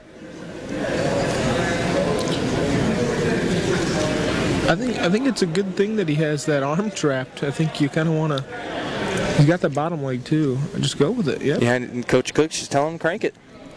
I mean, I think it's pretty close. He's pretty close. He's really close again. Back point. Just suck it back just a little bit more, or rotate your hips up and in. He's got 10 seconds left to try and get some swipes. From this angle, it looks like it would be swipes. 90. Yeah. Good job by Moles here. I don't have the best angle in the world, so I don't know if those could have been swiped, but from this angle, could have been some more points up on the board. Good job by Moles to really try and keep that position. Not obviously in his favor, but able to stop from getting the swipes, extending that lead. Moles is going back down, so I mean you got to be aware now. If I'm choosing down, here comes legs. Yeah, you got to explode right off the whistle. Crab ride the leg in. He's doing a good job right now. Looks like he's going to try and mule kick that leg out, but can't really get it out. No, 2 legs are in. You're flat on your belly. You're in a tough spot here, but he's balled up, so this ref's going to end up dinging him for stalling because. Yeah, you can see, and you see Tryon on top. He's, what do I do here? He's elbows in. Back into this power half position. Triana now wants to work his hips back on top. Oof. I was with his older brother Tyler the other day, and I should have asked if he's working with Trevor at all, but maybe he's working with Drew Hughes with the leg in power half option. No. Trevor's looks like he's trying to run a bundle almost. Then staying active. That's the most slipping his important legs part. right back in, or he's comfortable on top. Yeah, he's just gonna work him. It looks like he's probably gonna get another. Nah, Xander's working up. Yeah, Moles isn't trying to fold at all. He's just such a tough position to have.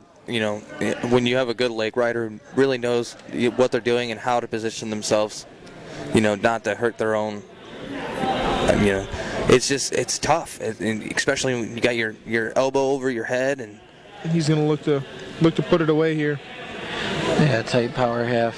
No, very flexible there. Yeah, Moles is flexible. My shoulder would not have been okay if I tried to do that.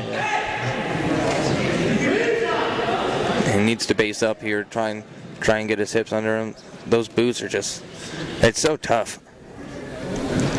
Yeah, he's not finding any way to get his base back up. He has to try to get 2 legs on the one side, get your knees underneath you, and you got to keep your elbows in. 7-0, Triana up. Heading into the third. Hobart up 41-10, the team score with, I believe, 2 matches left. Triana chooses top. I like that. You don't get a lot of coaches that let your guy choose top. And when you're putting in that work and you're able to ride him out the whole second period. Yeah, and not only did he ride him out, he scored himself. So, hey, I'm going to put my guy in a really comfortable position where he's dominated the match. So, no need to risk putting him underneath because you never know what Moles from Goshen's got on top.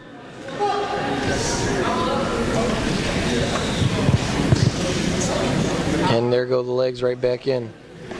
And power half and power half and power half. My shoulder's starting to hurt. I'm just watching it, bringing back memories.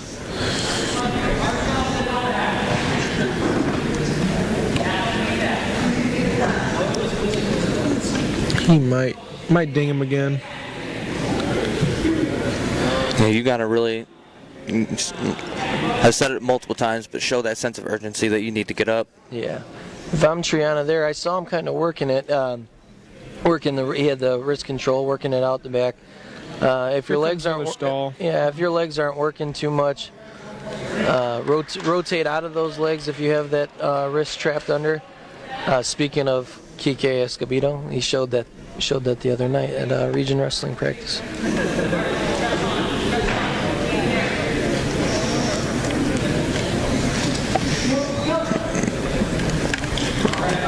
Seconds left in this match. Triana leading 8-0. He's got the major locked up. Yep, he's kind of looking at the ref like, hey man, start giving me these swipes. I'm working my tail off to get this guy over. Yeah, and as much as you like to get quick falls and stuff like that, it's also good to wrestle a few 6-minute matches. Oh yeah, it's good for know where your cardio and endurance is at, and getting yourself more aware in every single position throughout wrestling a whole match.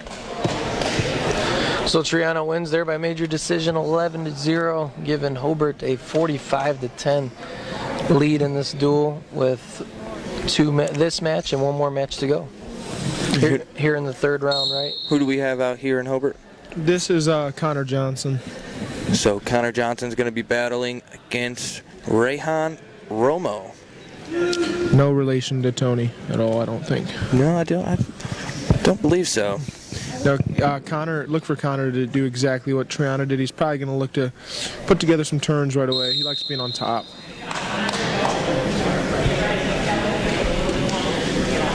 Yeah, I do believe we started at 160. So, yeah, this match and then one more after this in this duel.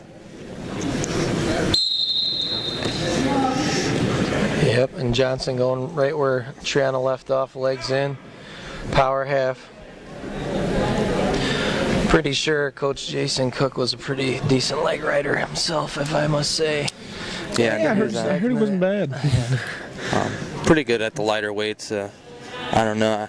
Might have been, could have been a placer a few times. I'm not sure.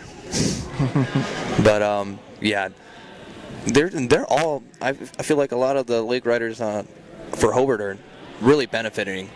I'll tell you this: before you got here, Hobart was not that good at leg riding. We had a couple of guys that we could ride, but predominantly as a group, I think they've all gotten a lot better since Cook has taken over at Hobart.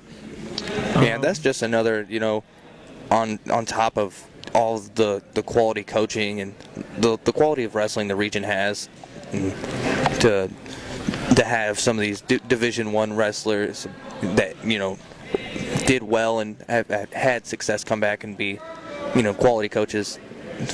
It just you can't say enough about it. Yeah, and Johnson, he's just putting up points here, man. He's going to work on top. Got himself an early 7-0 lead here in the first. With time winding down with 15 seconds left. Yeah, he's really putting in a lot of work here early.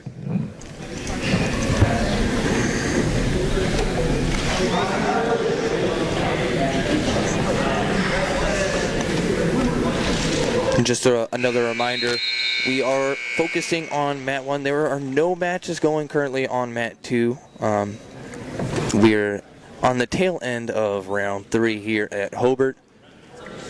We will continue to bring you all of the quality wrestling that we can and keep you informed on the other matches going on as well. Ooh, tried to roll right away. Nice little Granby, but couldn't find himself coming out. Johnson, way to follow and trapping that wrist right underneath his belly. That's Nick? I think so. I can't tell though. Either way, yeah, he's doing a great job on top right now. And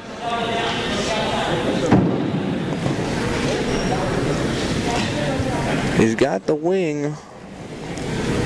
And he's going to run a half too. So I feel like that's more of a pick your poison type of pinning combination. You hip down one way and I'll just jump sides and try and turn you the other way.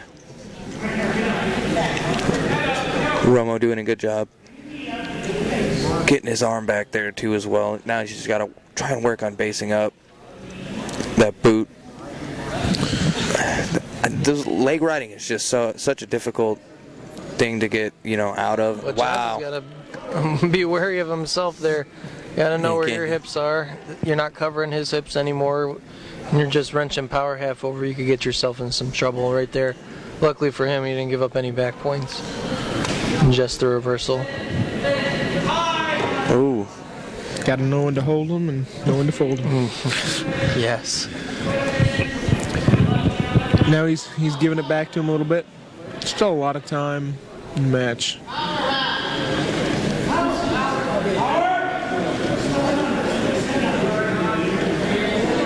Got 20 seconds left in the second. Whose choice is it going in the third? Do you know? I believe Johnson's. I believe. Yeah, I would likely say that they probably go neutral. I believe that he Romo chose down, but he was ridden out most of the time until he got that reversal. I'm assuming they go neutral. Or no, it's Romo's choice. Oh, so Johnson must chose have top. chose Yeah. top. 2 back-to-back Hobart guys getting to choose top. I am so jealous. I didn't get these qualities back then. I was told I had to go down.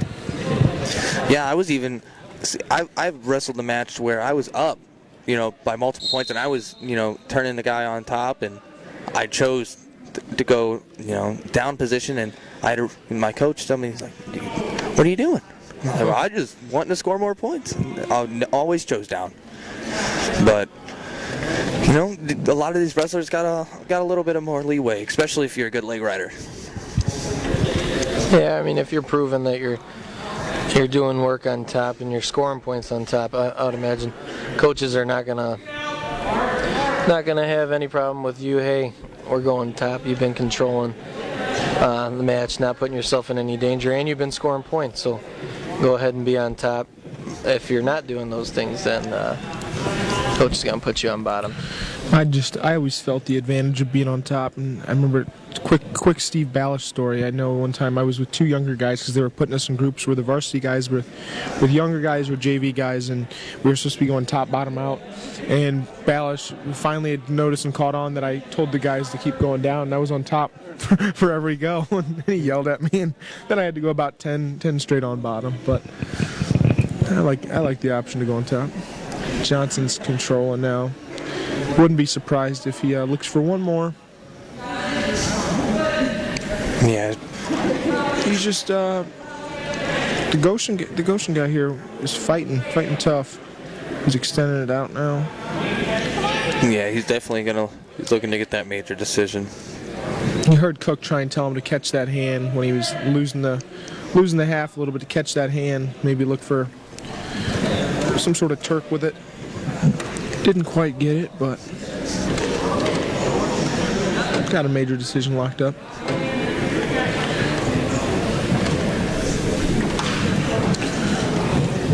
Other than a flurry here, there, pretty controlled win for Johnson. And that will do it. Great job there for Johnson. Wrestling tough there for Hobart. Yep. Building that lead for the team score 49-10 in favor of Hobart. And then forfeit here at 152 to end the duel. You see, I just noticed this. Every wrestler's wiping down off of Hobart. Right when they're off the mat, they're wiping down, hand sanitizing. Yeah. They gave us their list after every match. I didn't recognize that they were actually doing that. I'll go ahead and run through them again. They're doing small pods, working together, 2 to 3 drill partners only, social distance between small groups, and these practices are divided into groups to allow for social distancing between the pods, 1 in the wrestling room and 1 in the field house on the mat. Touch-free hand sanitizer is available outside and inside the wrestling room and field house, with wrestlers also having access to wipes and gel for before and during practice, as what you were getting touched on right there. And also the showers, they have to shower after practice, and they in small controlled groups with coach supervision in the locker room, and all the kids shower immediately following their matches. Yeah, so they're not showering obviously directly in a Super Dual day right after, but we saw Hobart using the sanitation wipes, wiping down their bodies after each match when they're coming off the mat. Is this when they got the break here, or are they? I believe there's a little bit of a break here. I'm not sure what exactly they're. What time is it? About 1 o'clock. If somebody wants to ask could be the lunch break. Coach Wesley. As we send Dante once more to go on a hunt for more information. Is that right? It's not like he went to school here or anything. Send him to go talk to the coaches and everything else.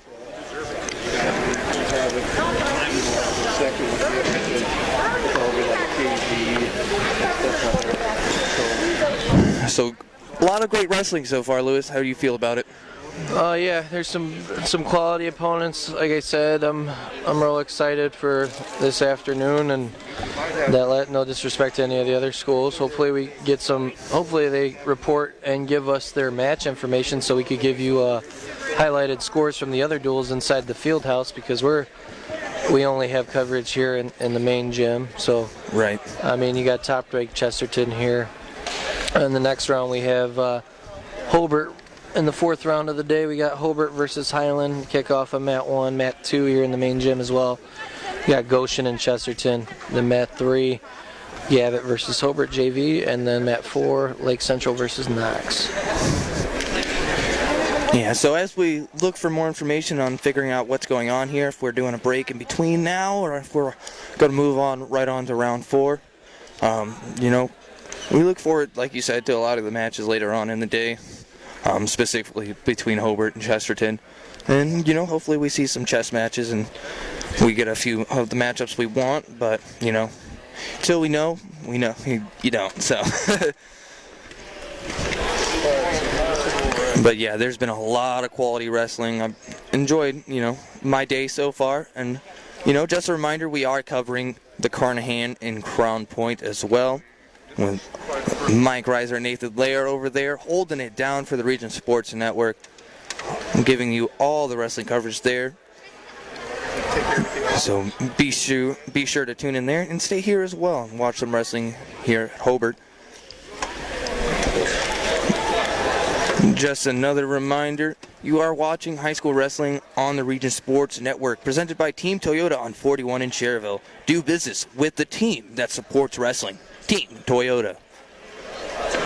Had some issues early. So, yep, we're working towards figuring out what exactly is going on. Don't have any word yet.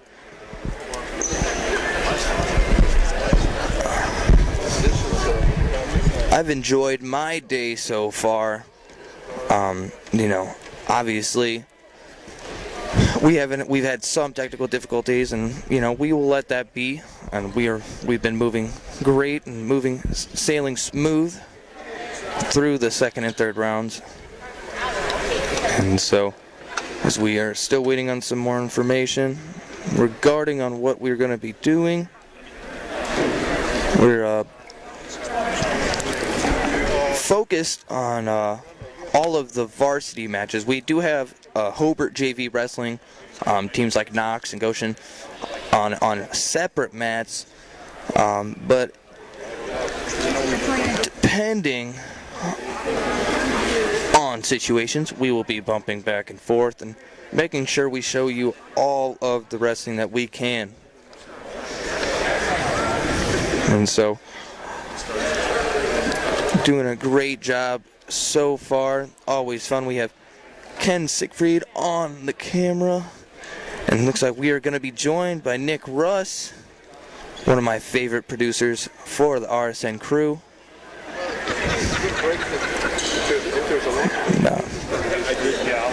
We're still looking for more information here. We got Dante Colza down there conversing with the Hobart coaching staff, but maybe doing a little bit too much conversing down there. We need him up here.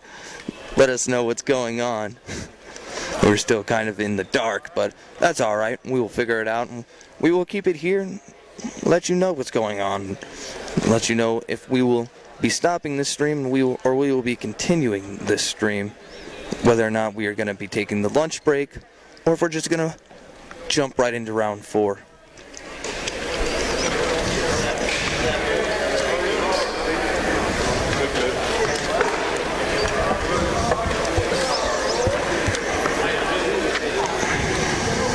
So, how do you feel about this Chesterton and Hobart matchup? Do you feel like Hobart really has a tough shot at putting a lot of points up on the team scoreboard? Yeah, it's going to come down to some matchups. I think Chesterton, rankings-wise, is obviously favored, and they got a lot of guys with some state experience on that roster. A couple state champions that I might add. One being Sergio Lemley, was a state champion for Mount Carmel Chicago last year, and the Illinois state tournament scene. And then you got Evan Bates, the Northwestern commit at 220, whether he's wrestling 220 or heavyweight today. So you got two killers right there. And then the definition of bone saws. Yep, and then you got Ellis, you got Torres, you got both DeMarcos, you got Kaiser. Yeah, quite a few returning two returning state placers, and on top of having a state champ come in from Illinois, and as well as you got a few qualifiers there too. So yeah, so I mean, Hobart, they got, it looks like they're upper weight. So I mean, from top to bottom, we've seen Chesterton go toe-to-toe with Crown Point earlier this season, giving up a couple of forfeits in their lineup. And then Hobart, I mean, they got guys that are game. They got guys that can compete with some of these bigger names that Chesterton has. So we will see exactly how it plays out. I don't have a prediction for you, but I'm just excited because I mean, Hobart's got their list of guys. They got a returning state placer in Turley, a qualifier in Triana, and then they have a litter of guys that are ranked in our East Chicago semi-state as well. So this is going to be just, I would say, their first opening big test of the season, I would imagine. Looking at their prior schedule, so we'll see exactly where this Hobart team is at early this season. Would you mind going to get some information down there from Dante so we know? Yeah, I got you. Thank you, I appreciate it. And just a reminder, I'll let you know that we are live streaming again from Crown Point, showing the Carnahan for the first time, as far as my knowledge, ever live stream from Crown Point. It's got lots of teams there. Big old battle in Crown Point. That is live streamed on Region Sports, Region Wrestling, and regionsports.com. So if you are looking for the Crown Point Wrestling, it's not here. You just got to do a little bit of scrolling on our Facebook page, and you will be able to find it. But we are here in Hobart, and I'm joined by Dante Colza and Luis Acuna.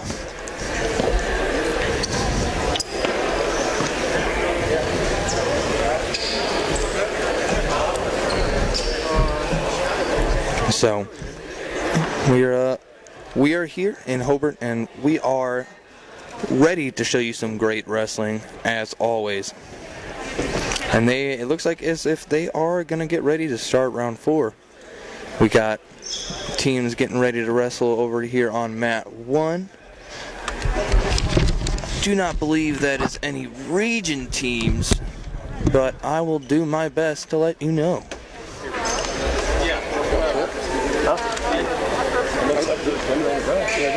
Oh boy, I know.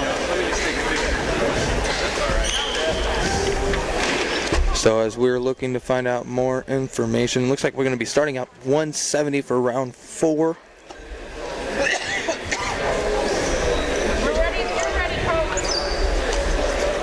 And looks like they are for sure about to get ready, and everything's going to get going here for round 4.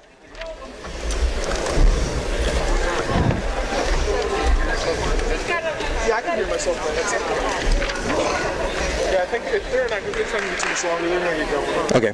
Yeah, it looks like we did have a team over on mat 1 do a coin flip for choice, so looks like they're going to be getting into round 4 right away as soon as this mat dries up a little bit more.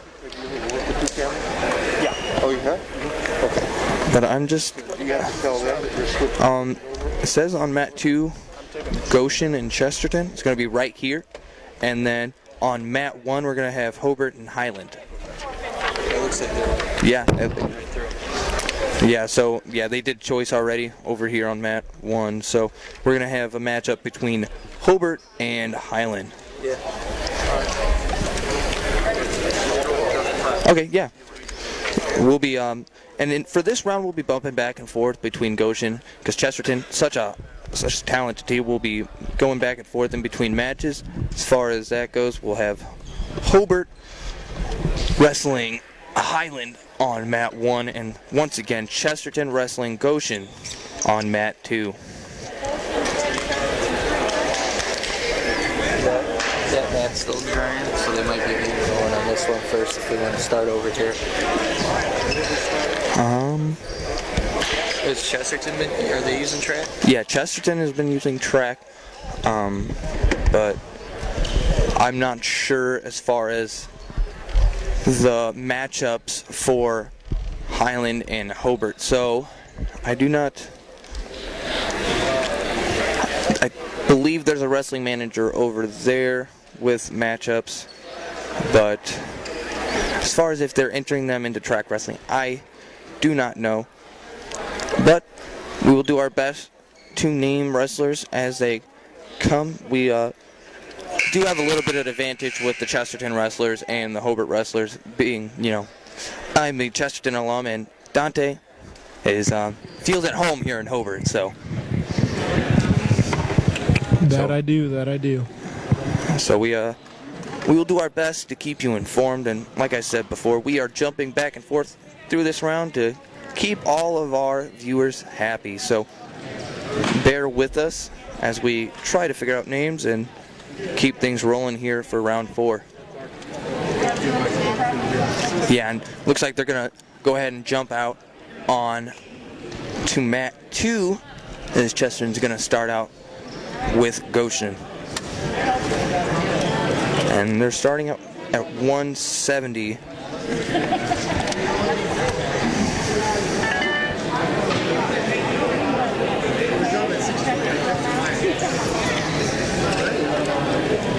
Yeah, so I feel like Goshen's going to wrestle really tough here against Chesterton. A lot of their, they took a tough loss against Hobart, and I feel like they're going to really try and push the pace and not stand down against a tough Chesterton team.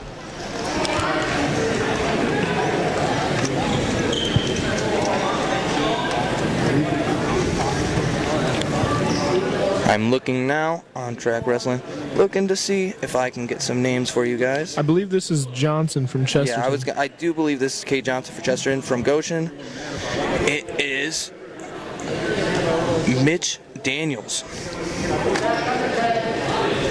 So Daniels and Johnson battling it out at 170 here.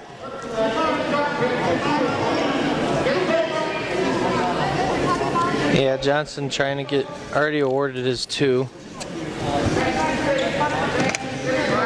And working stacking up a half with a near leg in on that same exact side. Or across the body, I should say. Having tough difficulty seeing around this official from our angle. And he's settling in on top, working for the fall.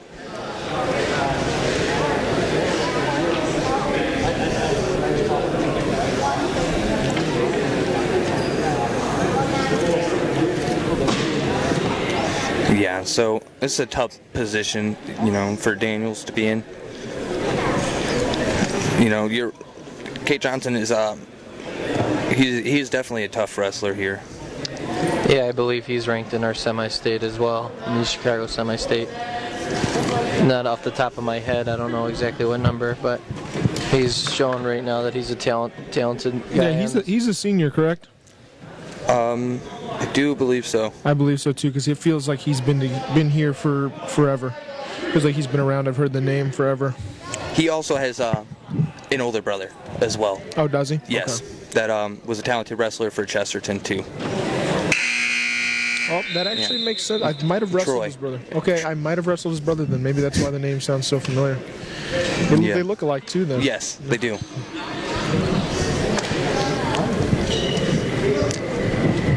Yeah, I chose not to wrestle my senior year, but his older brother Troy was a freshman coming in. So we see Johnson out to an early 10-0 lead. They start the second period on their feet. Looking to get a dump finish there. He's doing a good job controlling that that elbow. But yeah, you can hear Coach Joel telling him, get back to your feet, get back to your feet. Clear, and you want to try and work on your offense. You don't want to tie up too much and waste a lot of time. If you're on your ties, you're working that collar tie, you want to use that to set up a shot. Yeah, he's not going to lay down for Johnson, even though he's down big. He came in with a high crotch attack right away. But then we see Johnson back into this still 50-50 weird legs intertangled side position, but stalemate back on their feet. So Cade Johnson is ranked number 6 at 170 for East Chicago Semi-State. So he's underhook. He missed the high crotch originally, and then gathered himself to get right back in the same position. Yeah, he had to get up. Ooh, a lot of weird, funky rolling around in this match so far. Almost looked like he was going to try and roll for a Peterson there, but you know, all that scrambling is. That's 2 for Goshen, correct? Not yet. Haven't awarded him just yet. I think it should have been. Now I would imagine he had a half on that side. That was a very similar position that Johnson was in, but wow, doesn't get it awarded. So right back. They're still neutral. I question that call a little bit. Oh wait, I was gonna say that he went bottom. He probably thought he got taken down too. Yep. He's like, oh. Yeah, referee saving him with that one. So Johnson's still looking to work here.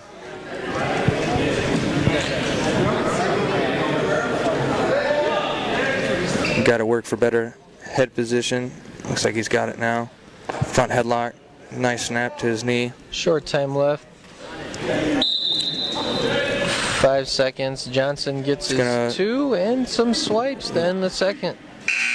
Yep. So Jake Simpson for Hobart up here on the other mat. Not sure who this is from Highland, but I was told that he's got some potential. If you're going to be wearing, I think, what kind of socks are those? They look like Penn State from my angle. I don't know, though. Maybe. Think he's committed? No, but no, not committed. I think he's just rocking that blue and gold sock. The gold trim right there on the edges. Yeah, I remember rocking some Iowa socks, hoping and dreaming. Yeah, let's just put it this way: I never got the call. So these guys need to be wearing IU or Purdue socks. Northwestern too, I guess. We got guys. We got to represent our own guys at the next level. And Simpson over there with the big throw at the edge of the mat. But we'll focus in over here still on mat 1. Johnson up 14-0. Yeah, looking to get once he gets this escape or even a reversal, maybe look for a reversal to try and get a pin. But if he gets an escape, he gets the tech fall. So.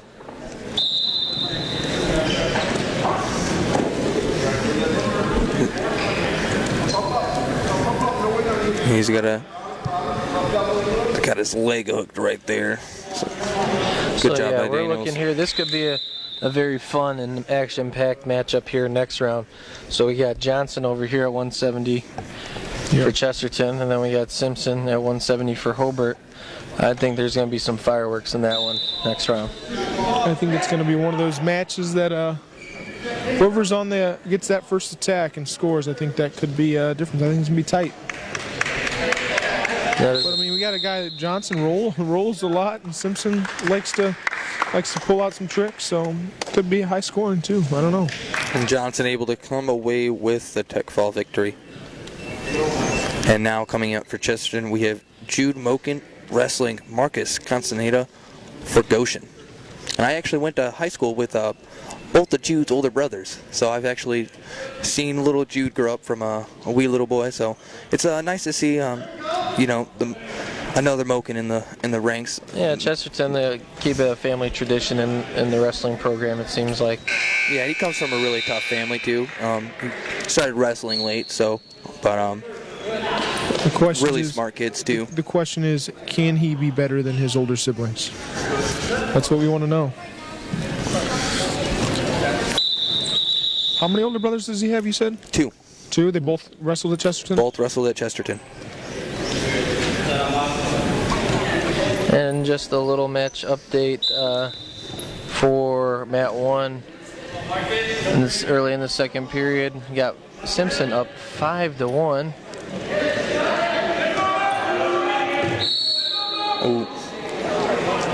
Moken trying to get a takedown on the edge there, not able to keep himself in bounds.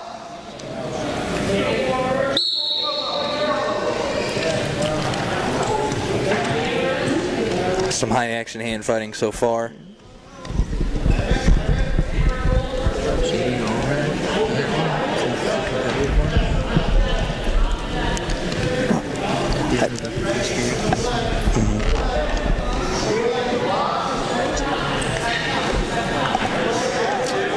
So we got Moken for Chesterton, that's green.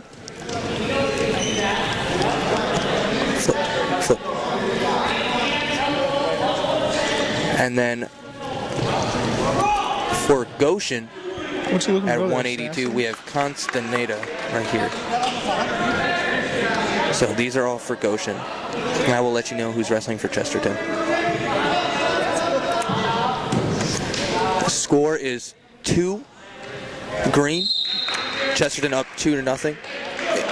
Got 25 seconds left in the first. The young man from Highland wrestling Simpson tough right now. Yeah, Simpson had a big move in the beginning of the third. Yeah, you got a 5-2 match over there on Mat 1. We might be able to get over to that one after the break of the first period here on Moken and Castaneda. Give you guys that matchup as well. Yeah, a nice takedown by Moken right there at the end. But yeah, Isaiah, if you want to switch over, pan over here to this mat for me,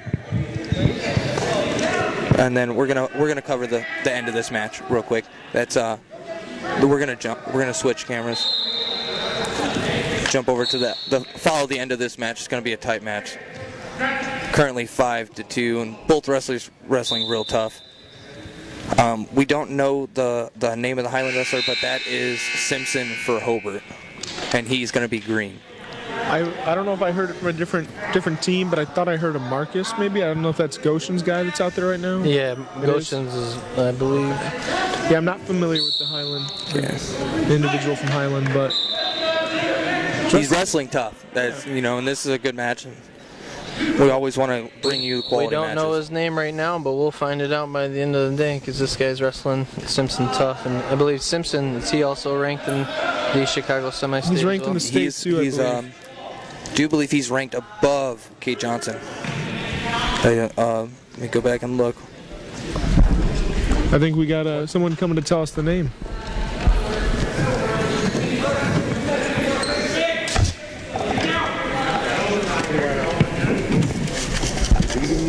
Yeah.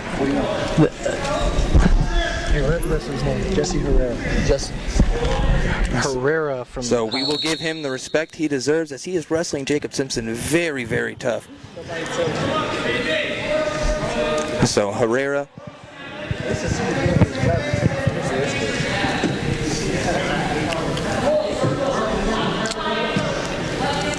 Currently, Simpson up 6-2, 50 seconds left. And they're going to wrestle each other a couple more times, more than likely, because I believe they're in the same conference, same sectional and regional, I believe. And possibly the Lake County tournament. They haven't it? I don't know, but as of right now, it's on the schedule. There we go then. And Lake County as well. 30 seconds left in this match. Simpson up 8-2. This was a lot closer, but Simpson he's been putting a lot of work in here in the third period. First started out with that escape, and he's already got a takedown, and now he's trying to work a turn here. Probably trying to, last second, trying to get a major. He just can't really get Herrera to break down there.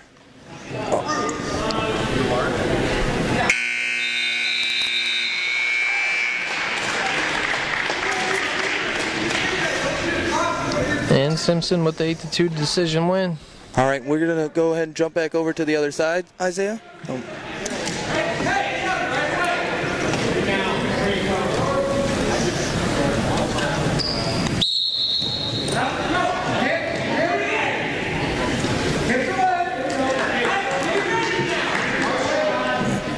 This is Moken and Constantina of Goshen. Chesterton wrestler is Jude Moken.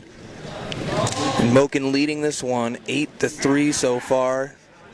Just started the third period. Got 1 minute and 35 seconds left. Another takedown for Jude Moken. It's a nice single to the top. Put him right to his butt, and Constantina was able to, you want to belly down there anytime you get close to getting takedown. You don't want to hold, hang on too much. We've seen that happen over, on Thursday, and seen somebody get caught. So. Yeah, Moken's working this cradle, but Castaneda does a good job of clearing out of it and fighting to get his one. So I know he's not up yet, but I'm not too familiar with the younger DeMarco. Pretty good. Yeah, he's a pretty tough wrestler. I do believe he's a freshman. He is a freshman, yeah. He's a couple-time middle school state placer. Is he at 6 or 13? 113. Yeah.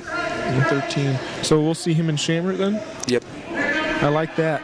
Yeah, I've heard good things about DeMarco, and he wrestled really tough against Johnny Cortez, beat him 8-2. 8-2, okay. But yeah, I'm also very big on Shamrock, one of my Hobart guys. But I've heard good things about DeMarco, so I'm excited about that match too. Oh yeah. DeMarco, real physical 113-pounder. Hand fights hard, tries to impose as well. Also a leg riding guy as well. So I'm excited. A lot of key swing matchups there. Mm-hmm. Obviously, Chesterton favored a little bit over Hobart. So. And who did he match up with when he dueled Crown Point? Cruz.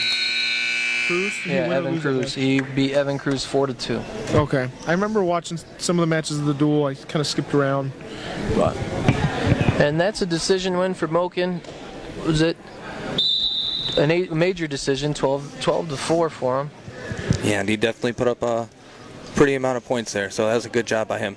And then at 195, we're moving on to 195. Gavin Lehman and this is Braxton Burns, I believe. Yep. Correct. Yeah. Another East Chicago semi-state ranked Chesterton.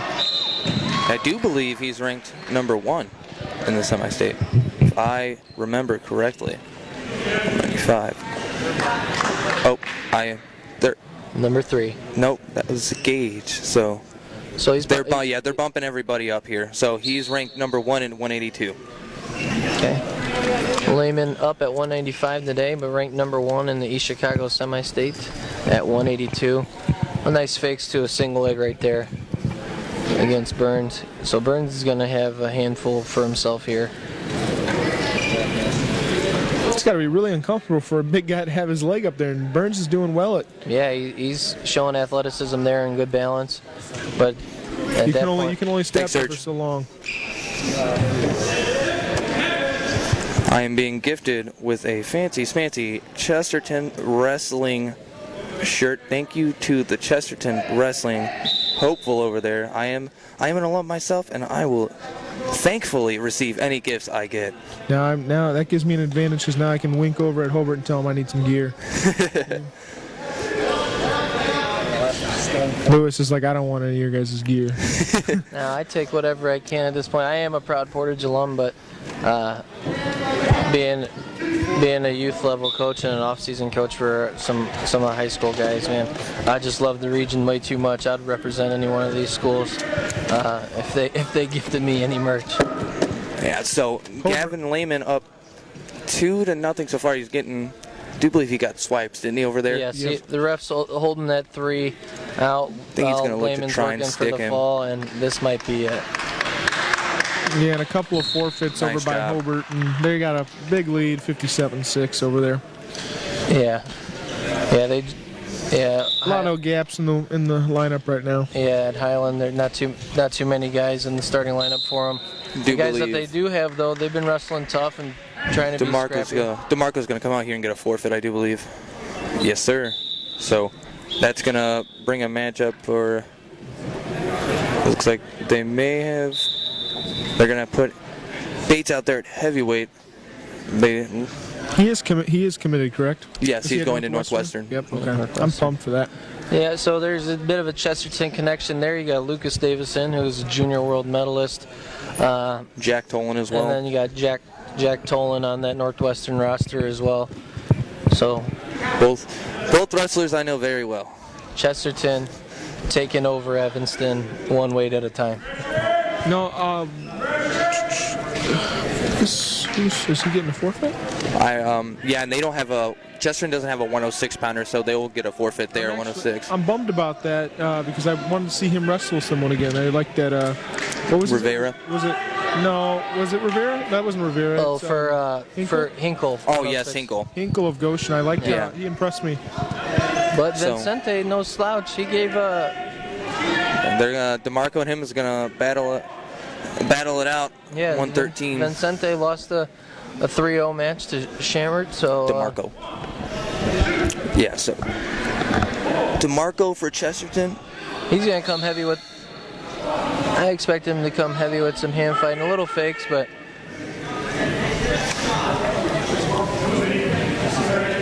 looking to stay on the outside right now. Some big fakes. He's ranked currently number 3 in the semi-state at 113. Yeah, this Vincente guy is big, and with a big headlock comes. Look, right to the re-roll. Re-roll for DeMarco, so DeMarco gives up 2 back points there, but then we see him transition right into some leg riding of his own.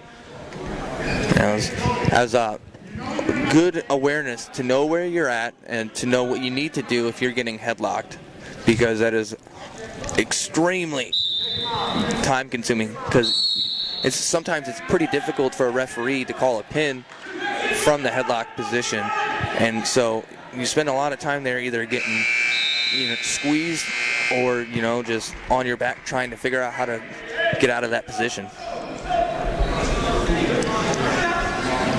Yeah, Chesterton's got a lot of good guys in those lighter weights. They got Lemley too, that I haven't yet get to see in person since maybe when he was in middle school, but I'm excited to see him wrestle in person again.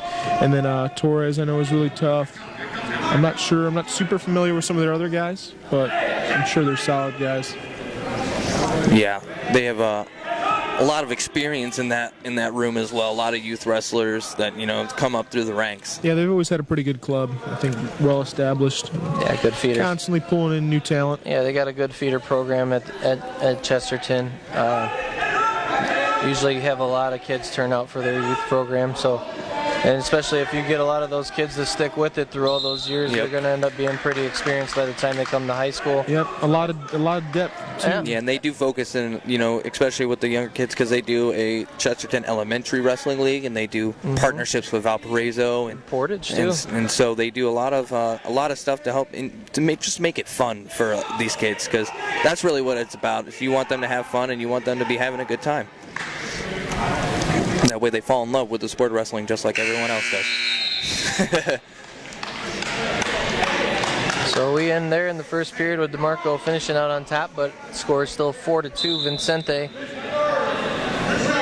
leading DeMarco. And DeMarco's gonna choose down, and you can see Coach Joel over there telling him, get right up, right off the whistle. They want you to. And like we were saying, for these youth wrestling, Chesterton does a good job of building up the feeder programs where they got a lot of quality guys, and then a lot of the really quality guys, those guys come into all year round kind of guys, and they go and cross train at other clubs. Whether DeMarco, I've seen him represent the Elite Athletic Club and on the national scene and Region Wrestling Academy as well in his younger days, and like Sergio Lemley being a Region Wrestling guy as well. This is definitely not a position you want to be in. Yep. That's basically when you're getting in those positions where you're not just bailing on that or trying to improve your position. You're basically giving up a free reversal every time. Yeah. And why would you want to give up a free reversal when you can give up one? I don't know, but you don't want to let DeMarco back in it. Having a 2-0 lead or a 2-point lead against a guy like DeMarco, it's good to have. Yeah. Well, this Vincente guy, he's making a name for himself today. He's wrestling tough. Oh yeah. Wrestling these guys tough. And he's not giving up, anything real big, and he, like you guys mentioned, he's being tough, and he's not letting. He's also being real tough on DeMarco, trying to put in boots and leg ride, and that's what DeMarco's good at. So if you're stopping one of his main points of offense on top, you're doing a good job. Yeah. The Highland 45, not sure his name either, but he's looking good, putting up a lot of points over there. We've got a 14-3 lead going in to the third over Connor Johnson. That is Jalen Gray. So Jalen Gray doing a, Dylan? Julian. Oh, Julian. Julian. My apologies. Well, he's looking good over there. Yeah, he's doing a great job wrestling. It's tough for Hobart. And this is a little off, or for Highland, I apologize. This is a little off topic, but not really. How do you guys feel about DeMarco's headgear? I like it, the old school. I dig it a ton. It doesn't. I call it the headbutt headgear. Yeah, it's not comfortable being the recipient from the other end of it. I've wrestled a couple guys that used to wear them. But yeah, I would never wear it. I'm a little uncomfortable when I tried one on, but I like it. I dig it. I think Chesterton's held on to that headgear. Last person I remember wearing it was Anthony Quiros, former state runner-up. Yep. When he battled against Sean McMurray, they busted that thing out in the state finals because that's the same headgear that McMurray wore in one of his state title runs. So great takedown there by DeMarco. Puts himself up 8-5. Yeah, he in the first round you see him, he's kind of messing with it a little bit, and Coach Davison on top of him, he's like, that's how it fits. He's like, stop touching it. That's how it fits. That's how it feels. So, and I think if anybody knows, it's gonna be that guy. Yeah. DeMarco's kind of good. He might start putting it on him here. Yeah, he's a physical guy. Vicente took a bad shot there. DeMarco not afraid to go a little bit upper body action. He was good to pop his head out there. It looked like Vicente was going to try and throw him with a headlock, but good awareness to sense all that forward momentum. Turley over here trying to show some power. Yeah, Highland guy ain't taking it. No, he's not. Turley, if the camera was on him, he had a nice little action shot of flexing the bicep there.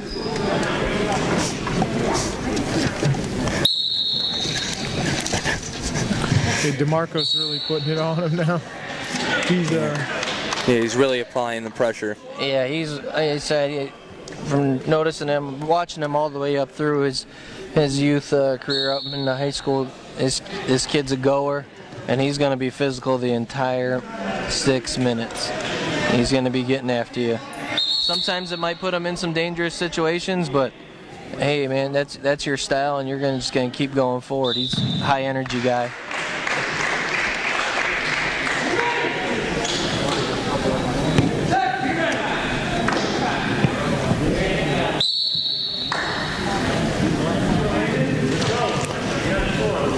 And when you're that physical and put that much pace on a guy, you'll get into those lungs of your opponent, that's for sure. And Sente not moving as fast as he was to start, but he's still scrapping. This guy has been a delightful surprise these Super Duals so far. Wow, he looked for that inside trip. Yeah, I think he showed it a couple times prior, and it wasn't fully there. So I think DeMarco kind of hinted on that and said, okay, yeah, he's going to try this again. Not going to happen.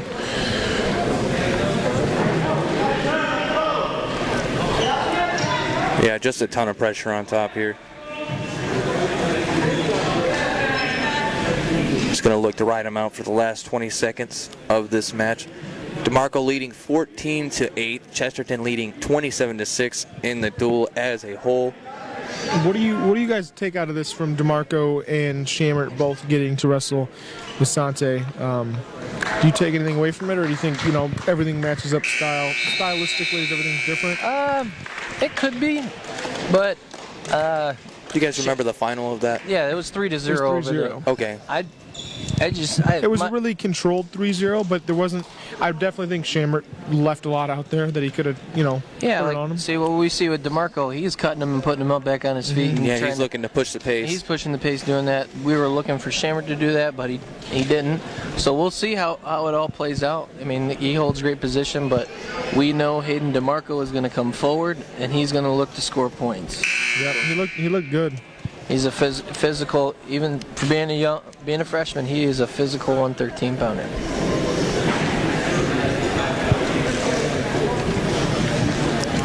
For Chesterton out there, we have JoJo Myers, and for Goshen, Nick Olson. So, This is Nick Olson? yes. Well, this is 120. Oh. Nope. Okay, so that's Nolan Castaneda. Sorry, I apologize. Chesterton doing that chess match. A lot of bumping around here. Well, we saw Nick Olson over here. He won at 126, I believe, for Goshen. So I think Chesterton bumping up Lemley to 26 to get that. You want to get that good matchup there. Yeah, they want to get a good matchup there. So we believe, Myers is down at here at 120 for this dual meet.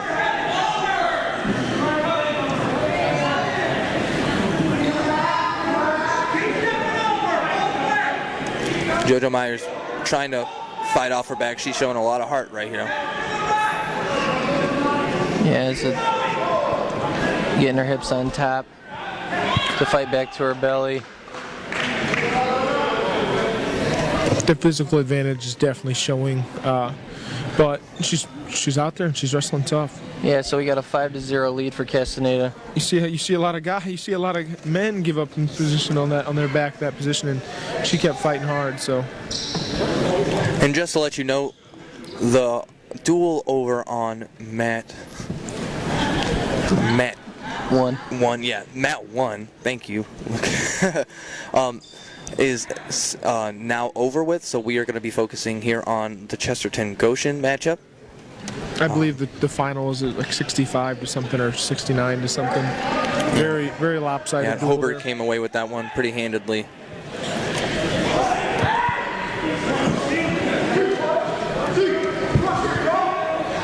Castaneda looking to get the fall. He does. All right, something I've been waiting for a while. I've been waiting to see Lemley wrestle in person again. And he's bumping up, man. He's looking to compete. He's looking to get the best matches he can. Yep. State champ from Illinois, #1 ranked wrestler at 120 pounds. In our semi-state and in the state of Indiana. And just what you would call an overall hammer. Yeah. So we'll see him up here at 20, moving up a weight class to face one of Goshen's better guys. So yeah. So this is Sergio Lemley battling against Nick Olson. Sergio is the home and green. Olson will be up on your board as red. Yeah, Olson trying to get to that single leg right away, but veteran move there by Lemley holding on to that 2-on-1. So Olson's not strong to finish with one arm against his leg. Now he's in on a re-attack underneath. Has elbow control towards the edge of the mat.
like to apologize for our sound goal.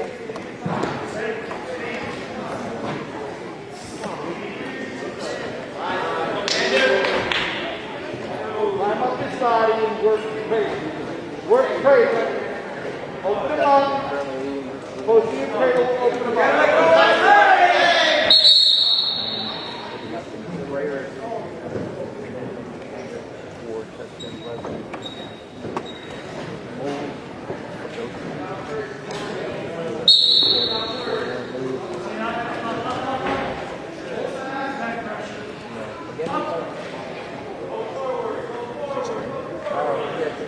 Going for a shoulder here.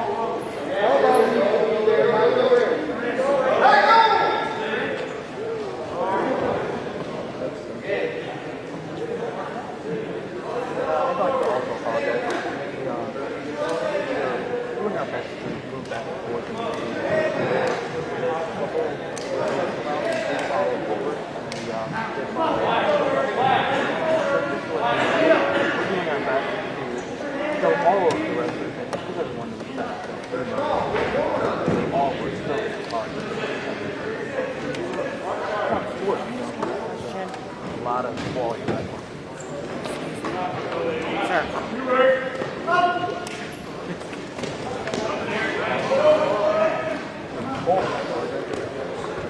Look at trying to get that table. I didn't know you get the headset up. Oh, sir. Yeah, it's in the field house. Oh, no wonder why. Sitting here. All right. Thanks. No problem.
He suffered a few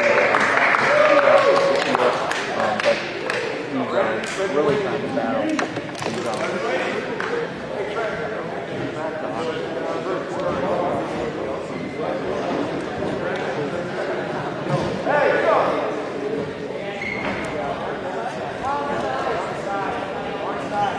So, fortunately for us, only the decision is going to be very listening. So here we go.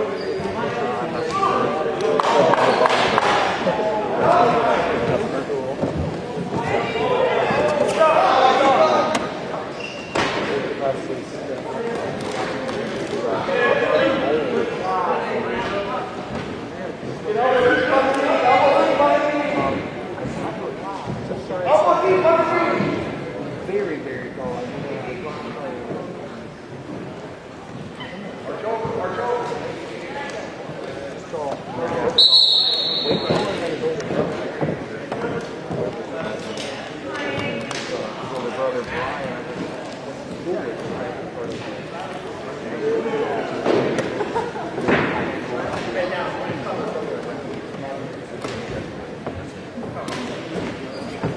Former also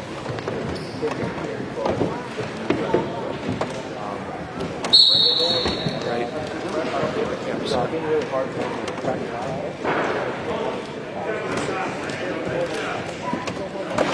He's going to hold me, right? He was a little shorter, but always good.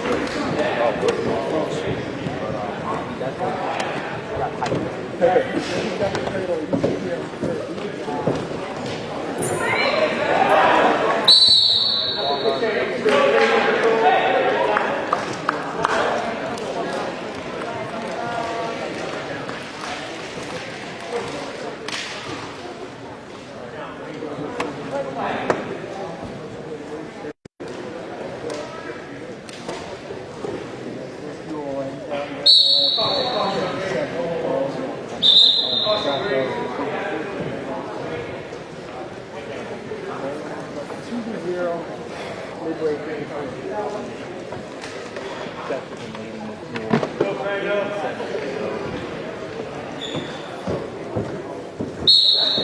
need to plug in the audio into this one.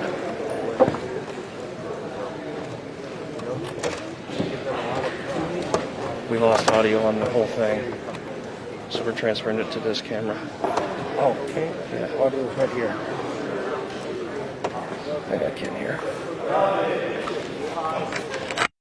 Versus Contreras, you know, Johnson, Simpson are going to be really good matches, and we see a little bit of bumps where we can see, you know, Brock and Turley, and you know, how does Babcock fare with, you know, one of the guys that is a top recruit going into Northwestern, and Evan Bates. Some good match, and DeMarco and Shamrock. There's a ton of good matches. I'm excited. Brandon Bolin gonna go into the second period with a 4-0 lead. So he's gonna defer, and red will choose down, and that is Goshen. So we will see if he can come right off the whistle, or we're gonna see if Brandon Bolin can break down Eddie Flores. I stood him up. I looked down at the paper, and then split second later. So this is Bolin for Chesterton, and they're going to be the home team, which is green, and that is Flores for Goshen. So long, could just Wow. drape over with that Lewis, I cradle. got a question for you. If you could have his body style and trade it while you were wrestling, would you, or would you pose it as a disadvantage? That length? Yeah. If depends. Depends on how you use it. Yeah, at 160.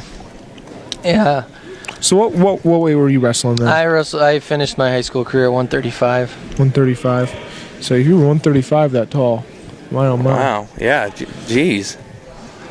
No, yeah, there's no way. You don't seem like There's you were no a very way. small 135 pounder. Well, no, I mean, I'm about 5'9", so I mean, I was not a small 135 pounder. That's for sure.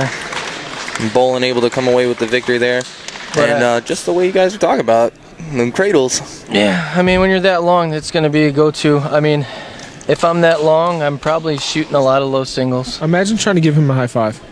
Yeah, I wouldn't be able to get it. you got to jump. Even if I jumped, I'd have to go find a step stool, more than likely.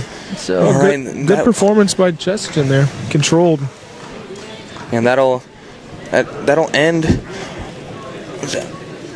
round 4. Yeah, round 4. That's what I thought. And it'll end round 4. So we are going into our main event of the afternoon. Yeah, because I do believe this would technically be if we were going to do it like that, the championship duel. I don't think Hobart's lost at all today, and neither has Chesterton. So, and they did put on here, if I can find my itinerary. And then Aha. I also received a text with some kind words from Kike Escobedo saying, I'm really liking the broadcast today. So, in the cap from a region high school legend and a former Division I wrestler for Indiana University as well. And just a little update.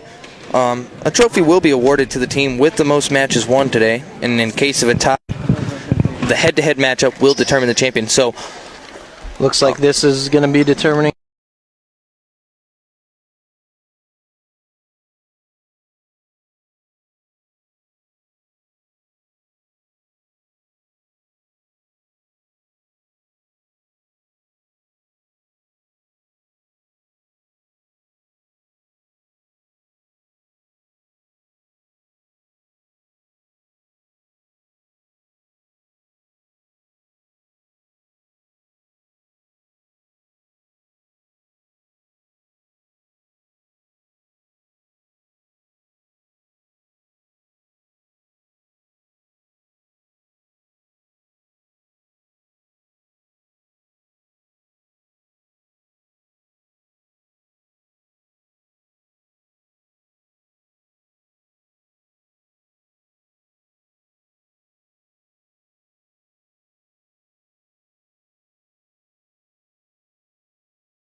Stalls when I was on broadcast Thursday. We're over at Crown Point. What'd you set it at, 11? I set it at 1.5 actually, just because I knew it was one dual meet. I know. And, Again, and there was sorry to only cut you one guys call. off. Apologize. We were having technical difficulties once more. We got them under control again, so everything going well. And again, just apologizing for all the technical difficulties we've had today. Just some issues, but we've been working through it and trying to get you guys all the wrestling we possibly can. And we're going to get you focused on this next matchup, the highlight matchup probably of the day, Chesterton and Hobart. Now, you guys go back to your conversation. I apologize. No, you're good. I'm pumped for the duel.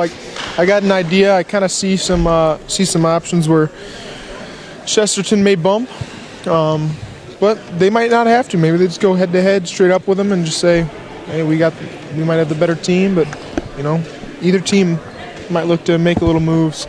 I'm excited for a couple swing matches in my head, or 38 with Triana and Contreras. I think Contreras looked good, and I think Triana's looked good today. Looked good on top for sure. And then DeMarco and Shamrock, I think, is a big swing match. I think that's more of a need for Hobart than anything. Yeah, Hobart's going to need to steal some of those matches where I don't know actually who's ranked ahead of who in that matchup when it comes to the state and East Chicago rankings. But yeah, Hobart's going to have to try to steal some of those decisions. And it was Chesterton does not have a 6, correct? Correct. I didn't. That's kind of good for Hobart because Mejia hasn't had the best day thus far. So getting 6 from that is helpful. And then can someone wrestle Evan Bates tough is the question. And did Chesterton do we know if they have a heavyweight here today? I don't know. So we might not get that matchup, unfortunately, if Chesterton's fielding a full. If they're fielding the rest of their lineup without 106. But I really would like to see Bates versus Babcock at 220. I would too.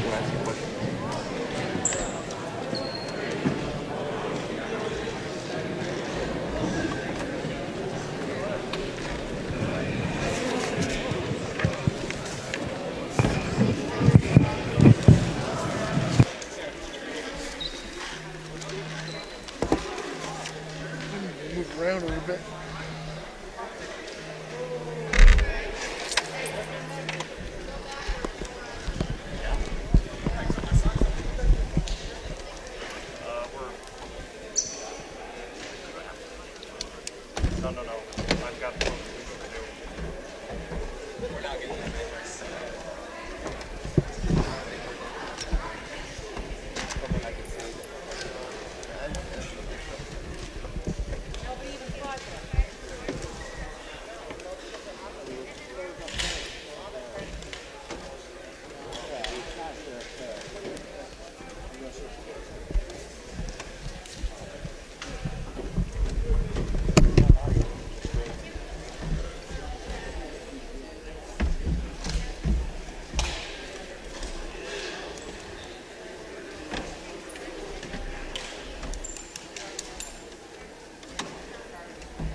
Change to the other part. I thought I switched around. Yeah, the other part. Did you clean your mat?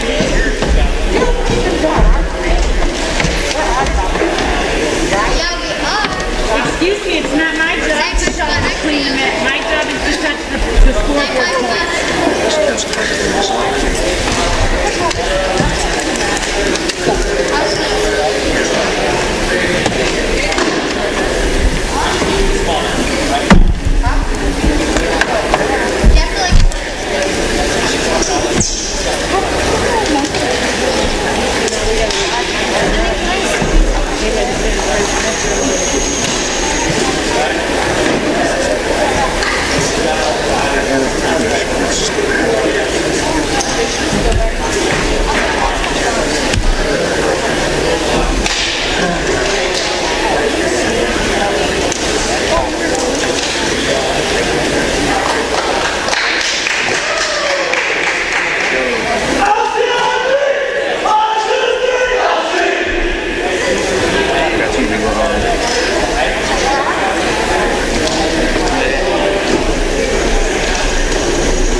So is the picture not working?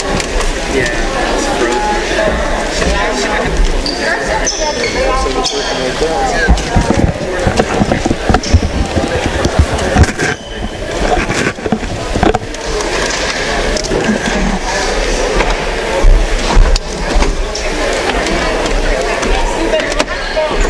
It's like we froze again.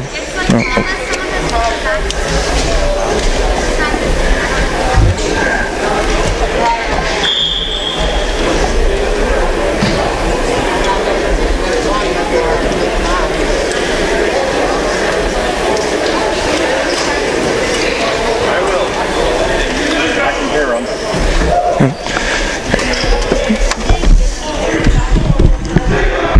And we'd like to welcome you back once again.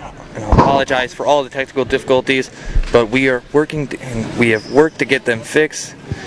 And we are going to be bringing you the Hobart versus Chesterton wrestling duel. And this would be considered by us and probably many to be the championship of the Super Duals. Both teams haven't lost today. And we should be experiencing some good wrestling. Yeah, like we said earlier, I mean, it's going to come down to some key swing matches for decisions. Me and Dante were talking about we don't know too many spots that Hobart can go get bonus points over Chesterton. So we know Chesterton doesn't have a 106-pounder, so there's some free bonus points right there. So Hobart needs to get those wins where they can, and then hopefully sometimes in those crazy swing matches, some bonus points will come out and be presented. So we'll see what happens here. I do have a little bummer that 70 will be the last match. So if we do get that bump, it won't be the last match. But and sadly, we won't be able to watch the match that we really all wanted to watch. They won't be doing any bumping, so no bumping. Yeah, so Brock won't be wrestling Turley as many as all three of us had hoped. But so we will see. Still a lot of quality matches. Right now, out there we have Jake Sparks of Hobart wrestling Gavin Lehman of Chesterton. No, that's Jude Moken. Yep. My apologies. Can't even get his own Chesterton, guys. You know what? I'm just trying to read what track has got going for me. All right, track got me sending me all astray. No, so Sparks, like we said, this is his first time kind of getting in there a little bit, getting some action. So, big thing for him. You know, I'm sure the coaches have talked to him to go out there, wrestle hard, and try and not give up bonus. But Jude's going to come out there and look to score points and score a lot of them. But it looks like we are going to get a Gage DeMarco versus Bobby Babcock matchup. So that's going to be that's what it says in there? Well, no, but it looks like everybody else got bumped up. So yeah, these upperweights got bumped up, and it looks like Lehman's getting ready to go out at 195 in this next match against Sawyer, and then Exto Facto. In older DeMarco versus Babcock. Yeah, I've only seen DeMarco a little bit, and he looked good. So, and Bobby's fresh back onto the mat. So we'll see. Yeah, DeMarco's real physical. Chesterton's leading tackler on their football team. Pretty good standout football player. So two of the best defensive guys in the region about to go wrestle. Yeah. Shocker that they wrestle. Yeah, the leading tacklers, they wrestlers too? That's crazy. Nice fall there by Moken. Yeah, Moken? Jude Moken able to get the fall. His older brother's probably going to beat me up later. I wonder if he's heard this. Hey, Jude. Nice win, buddy. All right, so this is Gavin Lehman. This is another position where I think Chesterton is heavily favored. But Sawyer's a scrapper, and he's going to have to wrestle tough here, stay in good position. Lehman's going to put a lot of pressure on him. But like we said, he gets an automatic 2-point lead because of his arm tattoo. Yep, that is true. Sawyer, now it's 2-2. I think he got past that intimidation factor right away. Yeah, I don't think it had much effect on Lehman. Lehman does not care if you have a tattoo. Yeah, great job on that takedown. He's gonna looking to post that arm, run a crossface cradle. You see him hooking that ankle. Well, now he's got him flat, but he had him hooking that ankle when he was in the base position. Really provides no option for Sawyer really to move. Yeah, he's trying to be tough here, but And now into transition into a bundle back points. This is not Hobart. good. And this is Gavin Lehman. That's a quick 12-0 lead for Chesterton to They start. are jumping This next out. one's going to be.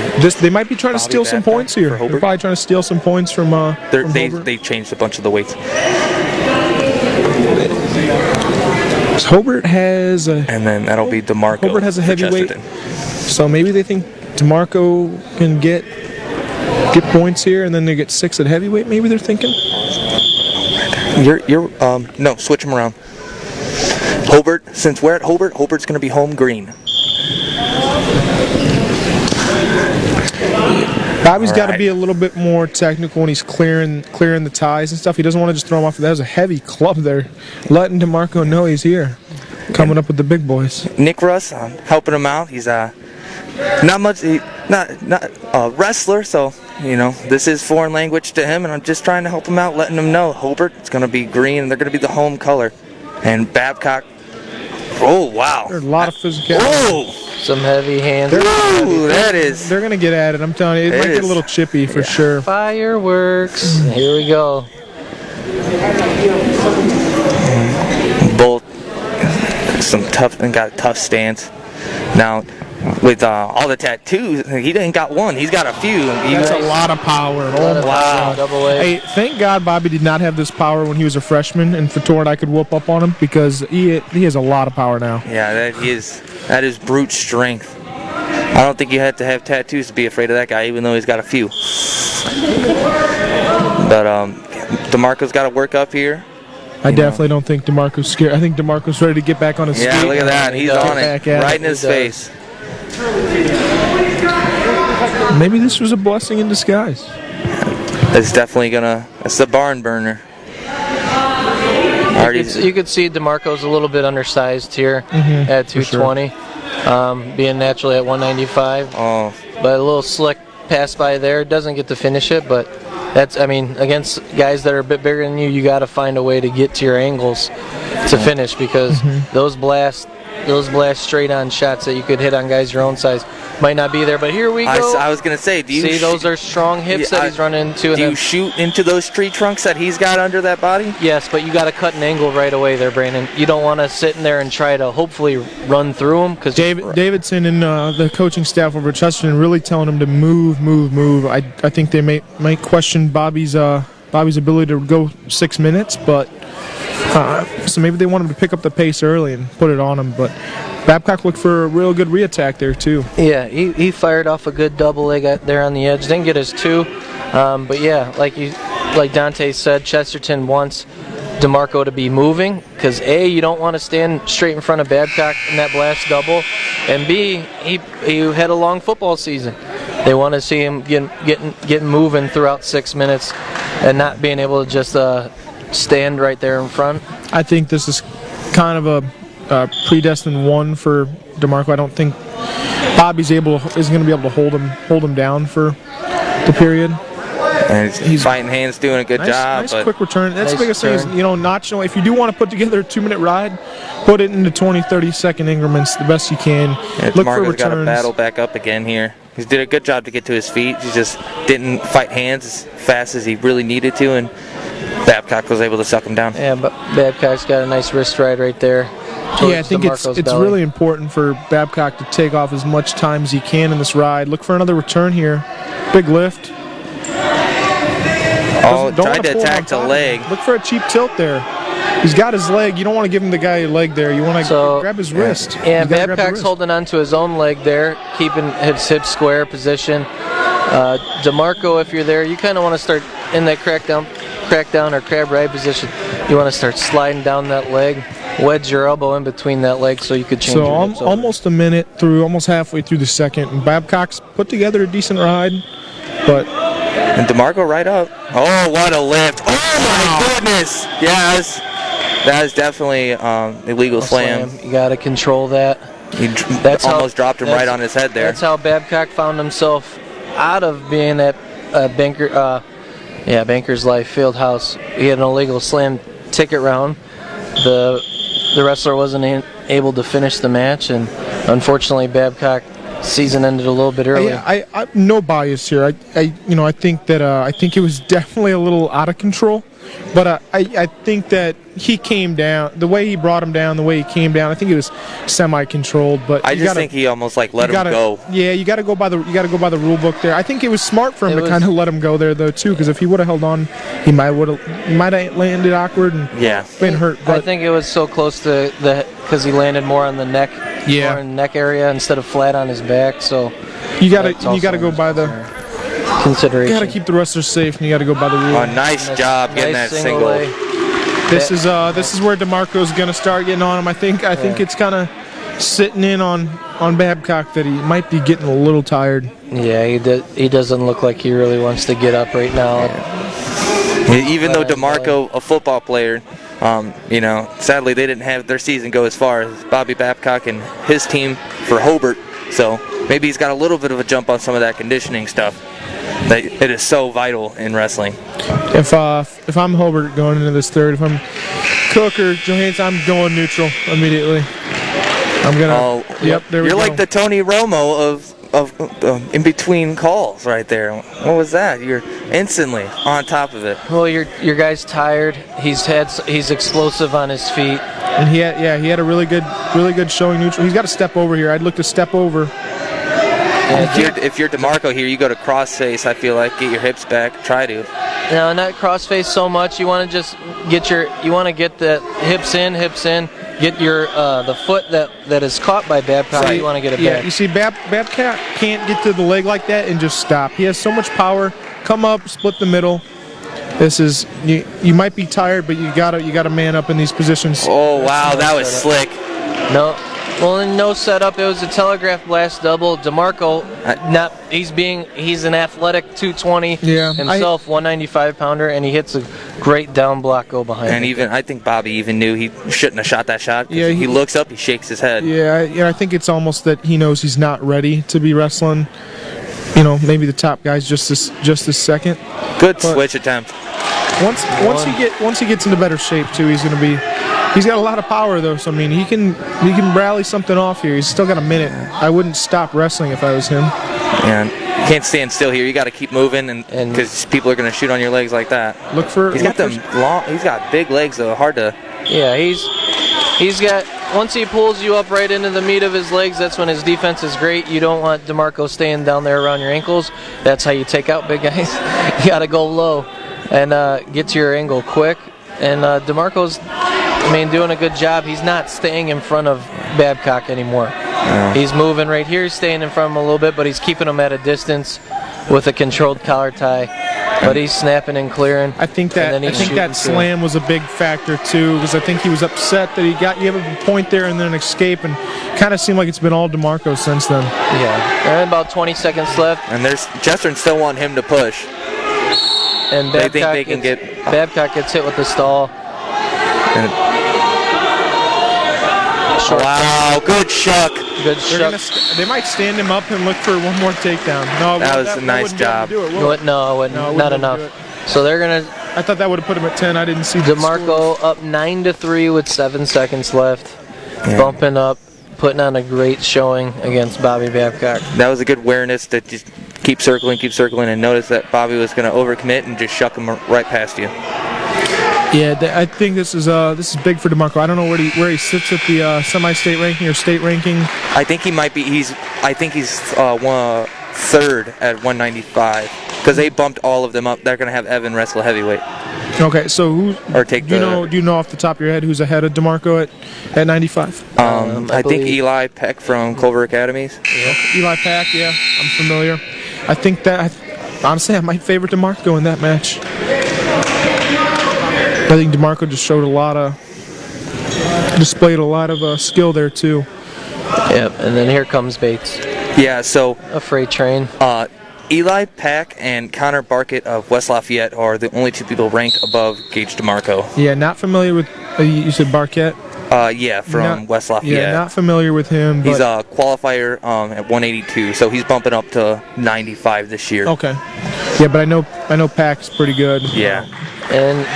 And Bates showing you, I'm going to Northwestern. I'm putting people away. Yeah. That's just to feel pretty good if you're Northwestern and you're getting a guy that's just. I mean, he's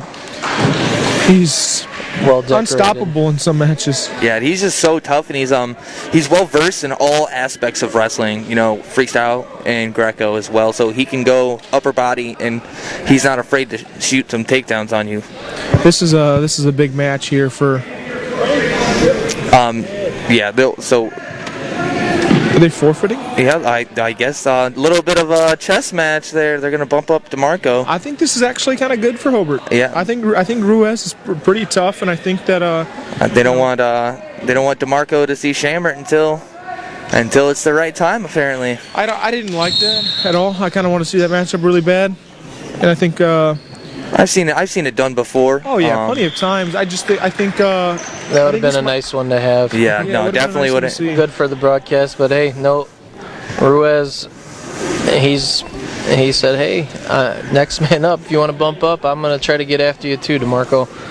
And the team score update is Chesterton is up 21-12.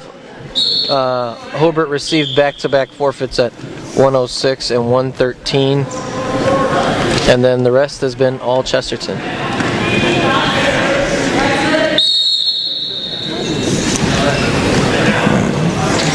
Some good hand fighting. Yeah, Donovan's someone that he really started sparking up. He was, he's going to the club all the time. Was in the middle school room as well, and just kept progressing and progressing, and he's looked good. Almost a headlock attempt there. Yep, you're fine. That's perfect.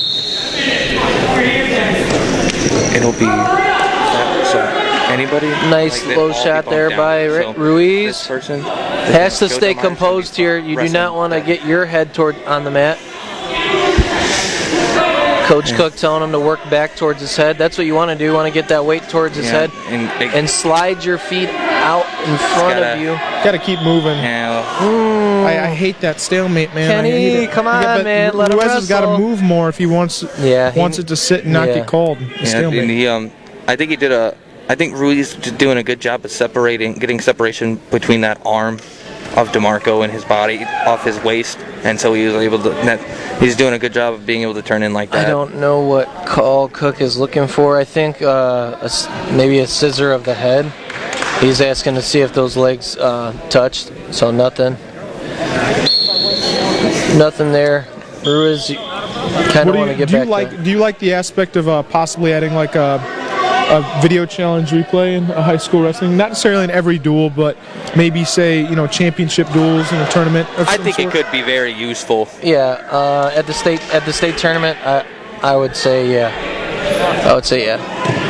I think it would take away some speculation and probably take a little bit of heat off some referees too, that you have that situation if you really need it, and maybe make it to where it has to be like a coach's challenge almost, to where Yeah, that's what it would be. Just like at the college level, they got coach's challenge. Mm-hmm. I mean, they have it in their everyday duels too, but duel means you get a certain number. They could have definitely. I just think of some past matches in the down at Banker's Life that. It'd be nice if some teams had some challenges. There's been a few. Yeah, you definitely see how that would help being implemented. But hey, kudos to these refs still. I'm surprised he didn't get cautioned there. They're doing their best they can. A great job. DeMarco kind of let up on the elbow there. Yeah, they didn't see it, didn't call it, but DeMarco, to his credit, way to finish. Maybe an early stalemate call on that shot, but way to recover for him and finish the first period out on top, getting a takedown for himself. So Ruiz battling back up to his base, up to his feet now. Yeah, it's Ruiz kid. He's impressing me today. He's a scrappy 120-pounder for Hobart. Oh wow. Nope. You can't leave that other hand back there. They're leaving. No, it's got to He's missed a couple of details. DeMarco went for a headlock in the first, and I thought that should have been an easy takedown for Ruiz, but he almost was discouraged by it and ran away instead of staying in there and taking an easy takedown. Now DeMarco leg riding hard. Yep. I mean, Ruiz had a nice attempt for a switch, but left that backhand back. Left that trail hand behind, and DeMarco pulled it back, flattened him out, and gonna get a restart here, which is probably good for Donovan. DeMarco has just got to keep that ride going. Riding tough. Weight class above. Undersized and putting together a tough ride. If I'm Ruiz, you gotta put together multiple movements. You're not reaching back for the Peters in that position. You got to set it up a different way. And really need to that sense of urgency. He's got a short time here. You got to try and get that one. Yeah, like Dante said, you got to put a couple moves together. And these guys are. Oh man, these guys are no slouches. Oh wow.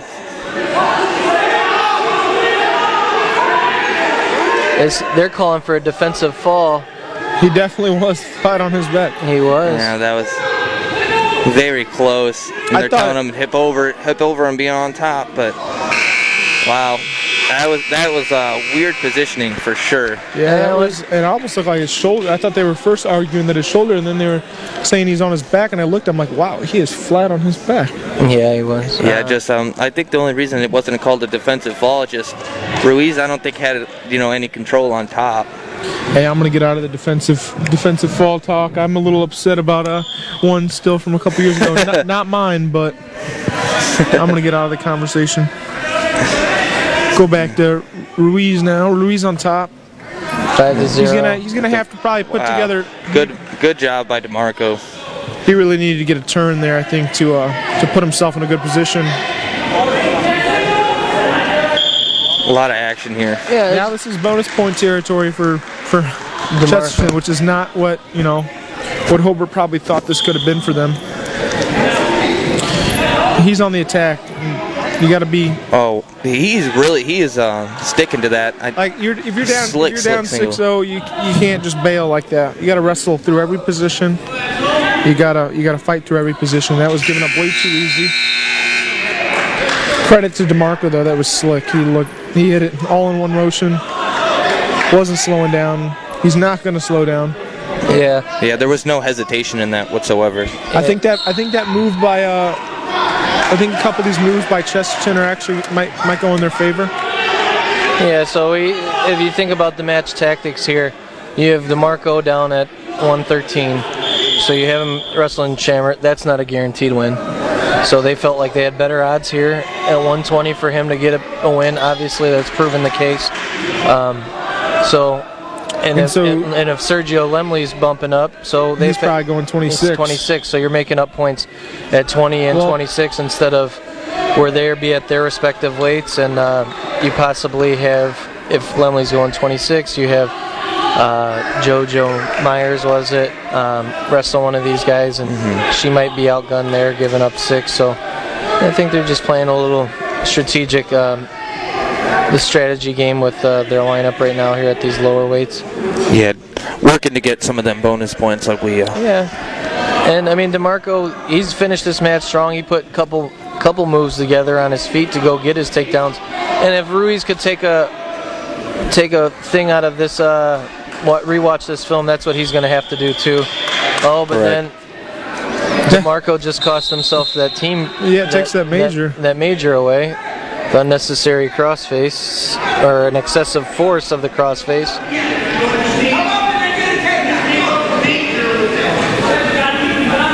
And Cook's calling for the injury time. And Coach Joel is on top of it, letting him know how he feels about him being a little too aggressive.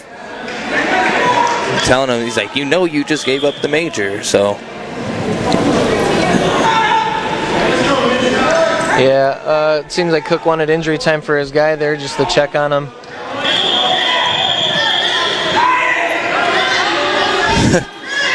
Maybe a little climber there real quick. Yeah. And I think, he's still really young. I think DeMarco showed a little bit of immaturity there when he gave up that crossface point. But, he's got a... Yeah, it happens. I've seen. he's got plenty of time to grow, and he's already a really good wrestler. Yeah, you just got to rein in your physicality. He's a physical guy. That's his MO. You just got to know when the time and place is to be that physical. You're up 8 at the end of the match, and you got a bonus point on the line for your team. I believe the Chesterton coaches. I'm sure it's not just a punishment for the point, but I think they gave him a number out there to go run some sprints. A lot of coaches do that though. So this is going to be Sergio Lemley for Chesterton, and for Hobart, Dante. This is Devin Weibel. Okay, so Devin Weibel, he's a sophomore. So he's got a tough test in front of him. Yeah, number one. You got the number one guy in the state, number one guy in your semi-state, and has been on the national rankings board on Flow Wrestling here a few times. So, welcome to the varsity lineup. Oh yeah, and if I didn't get to speak to him. But anytime that a guy that might be outclassed by someone, if I'm going to tell him anything, if you're wrestling a top tier guy, like a blue chip guy, like Lemley could very well, be a guaranteed D1 guy within the next year or so. So, I mean, I just say, not that you don't have to disrespect him, but don't give him too much respect. Go out there and wrestle, be physical.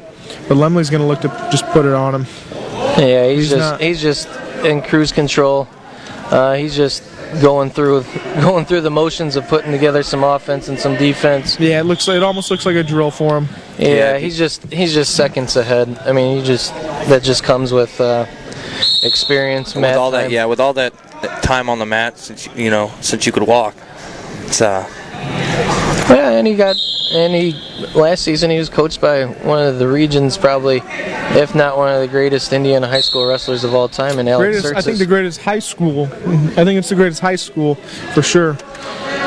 So what is it, 240 something and 236 and 0. 236 and 0. There you go. That's a lot of matches to not lose. Yeah. So I mean, and the drill partners over there at Mount Carmel too, which is pretty region friendly as well. We see a lot of our top talent going over there for wanting to be coached by Alex Sertzis, and then also fortunately for Illinois, they don't really have the travel restrictions for competitions like Indiana does during the season. So hopefully, I really hope that changes. That could possibly, hopefully it does change for these guys, because we do have talent here in Indiana that can go compete on those rigorous national scene throughout the season. Right. This is Padilla versus Torres. So a tough matchup here. Padilla, a real tough wrestler, and Aiden Torres, qualifier and ranked in the semi-state, ranked in the state. Another tough wrestler for Chesterton. He's going to look to cut Padilla. Yeah, he's going to go look to score points for himself. Down block, snap, re-attack. Padilla isn't going to walk away from him. He's going right at him. Yeah, he's going. That's what you got. This is what Dante said. Yep, exactly. This is what I like to see. This is the tactic that you want in that last match. He was hoping for Weibel.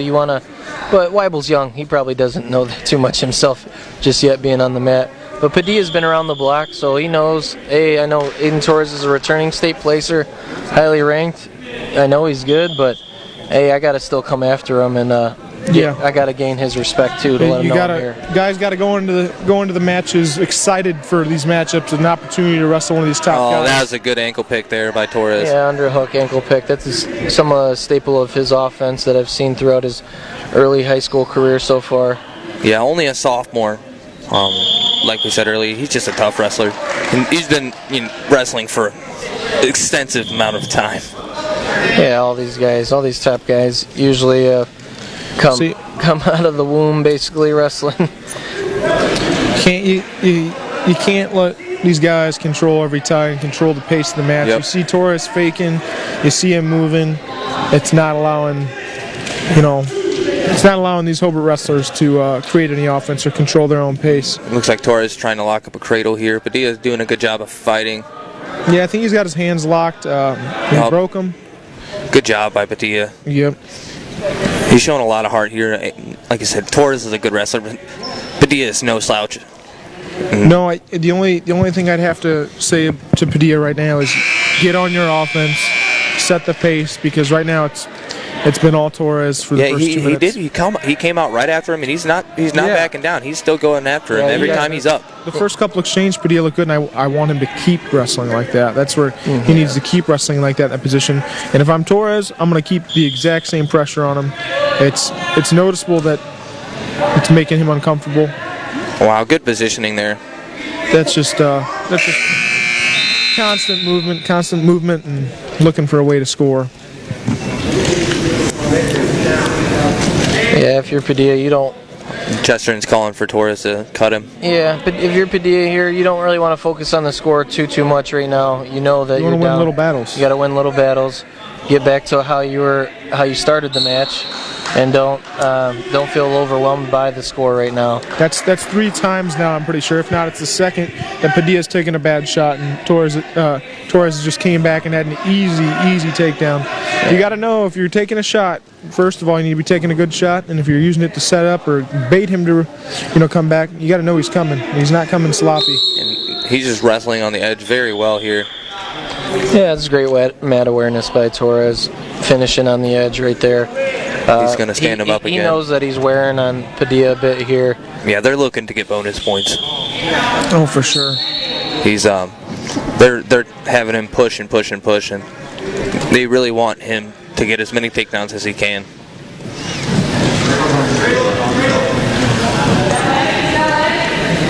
And you see, he's got control of his leg. He's keeping him hip down. It almost looked like he was going to go for another Turk there.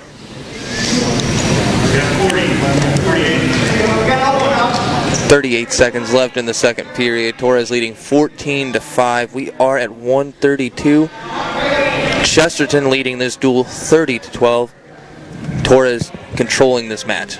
I think this win kind of hurts it for Hobart's chances, and I think that Triana's gonna try and bounce it back here for Hobart, though. He got a good match coming up. Oh, yeah. Diaz got to get his head off the mat. He's just got to build up, like I said, and like Lewis said, little battles. Look for an escape. Not one that he's giving you and standing you up, but one that you're going to earn. And I think if you're Padilla, just take your bottom choice. He's probably going to stand you up. If not, earn your escape. Okay, he's standing him up. Optional start.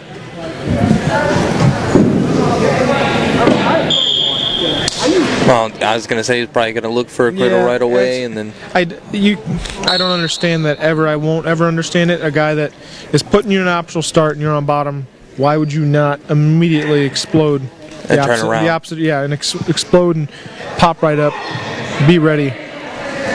Well, if you're inexperienced, I can see, not even, because when I was wrestling in middle school, I had no idea that you could even do that. Someone did an optional start, and I instantly got cradled right away. So I was one of those people. So don't make me feel too bad, Dante. Hey, I'm not trying to come at you, Brandon. I just know that Padilla definitely has been around the block and knows what he's doing. It's just you got to have a sense of urgency there. Right. I really want to see him. You see, I don't. If you're down 17-6, I don't want to be seeing stalling calls. If I'm the coach's corner, if I'm over there, I'm telling Padilla to go get one. Go try and get one. Do your best. Good attacks. Under a minute left in this match. Another good takedown by DeMarco. Or Torres has proved way too much for Padilla here in this situation. It's been all over him. Obviously, the score 19-7 for Torres. Leg defense. That's what Padilla's got to get to work on this week. Leg defense and staying in good position after he takes a bad shot, getting back in good position and not allowing an easy reshot attempt. Torres is eating him up on those. 27 seconds left in this match. And he's going to stand him up once again. He's putting him up. Insult to injury.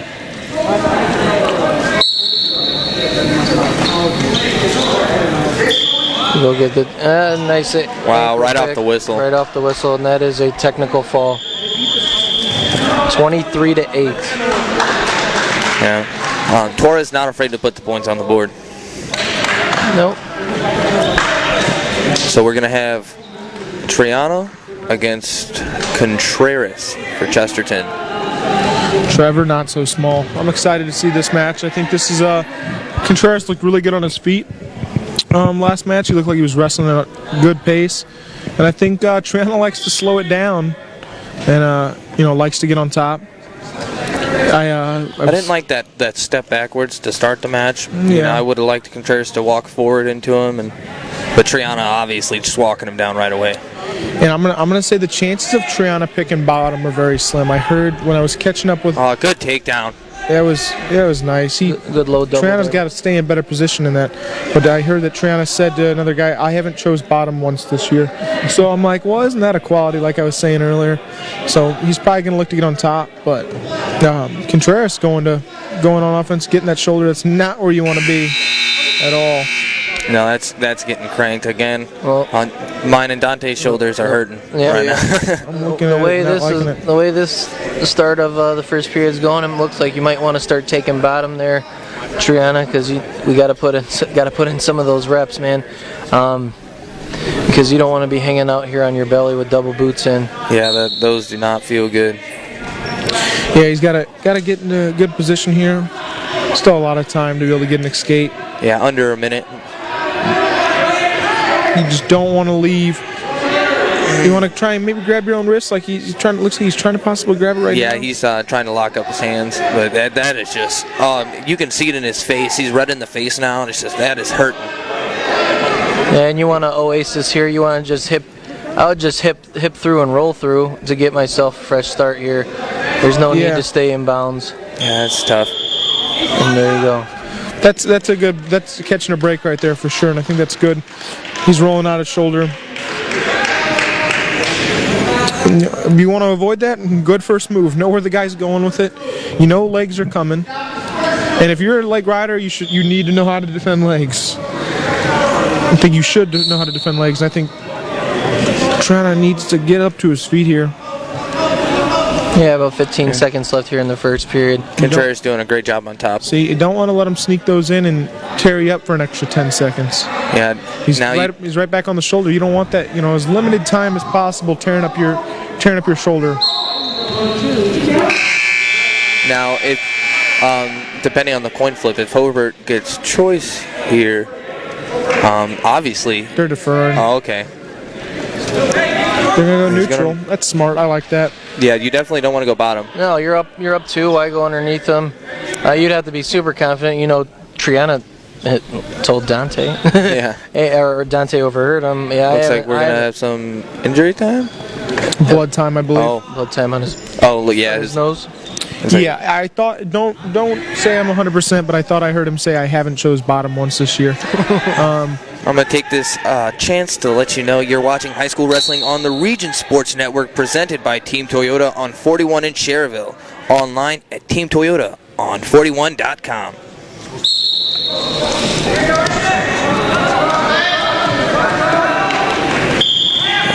Contreras going to try and go back to work. Yeah, he's going to try to get back to that leg attack offense that he put together in the first period. Showing a lot of motion here. Yeah, he's been moving a lot. He's been going from side to side, finding his angles, little pawing on the head. I just don't like how he's backing up so much. If he's doing it, yeah, I could see that. At least he has that awareness to circle in there. Yeah, a lot of guys do that to try and keep baiting guys out there, get them to the edge, circle in. They got a good position where they can put firing off an attack and not have that much to worry about if they're going out of bounds or.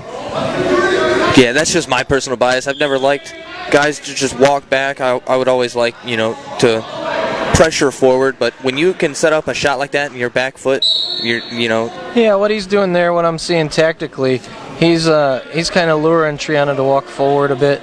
So he's taking a couple steps back, level changing right away. As Triana's not keeping one lead foot, he's actually walking forward. Right. So he's not ready. He's squaring himself up. He can't get his hips back. Squaring himself up, flat-footed, and can't get to a down block or a small position. And here comes back points. Wow, that is he's really extended there too. Yeah, he's not in great position here. Right.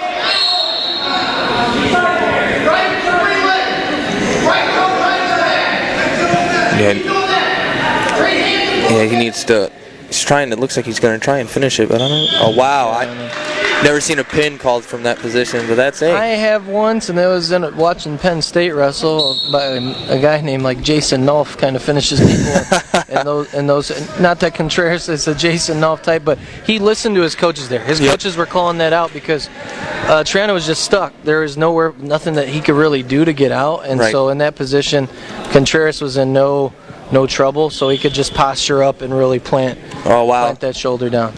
And good elbow pass. Good elbow pass slide by there for Kaiser. Yeah, that was real slick. Oh, wow. Nice collar tie, ankle pick. That's one of the main things Coach Joel always liked coaching, is using somebody's momentum and just ripping their ankle out from under them. So, Kaiser doing a good job on top, running that spiral ride. He's got a half, but he's not flat, so yeah, he's gonna hip down. That's a lot of strength to try and just flip him over like that. Yeah, you see Johnson really just kind of just hanging on there for dear life. He didn't want to go over, trying to stay in the best position you can. Almost looks as if he's stalling, but you really can't do much there when guy's got that control. We got a cradle locked up.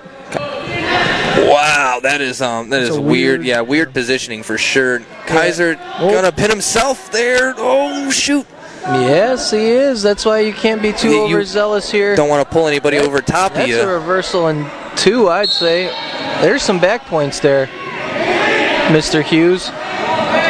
I think it's just possibly because he has his leg locked up like that. Still, why that's one thing. This is definitely questionable.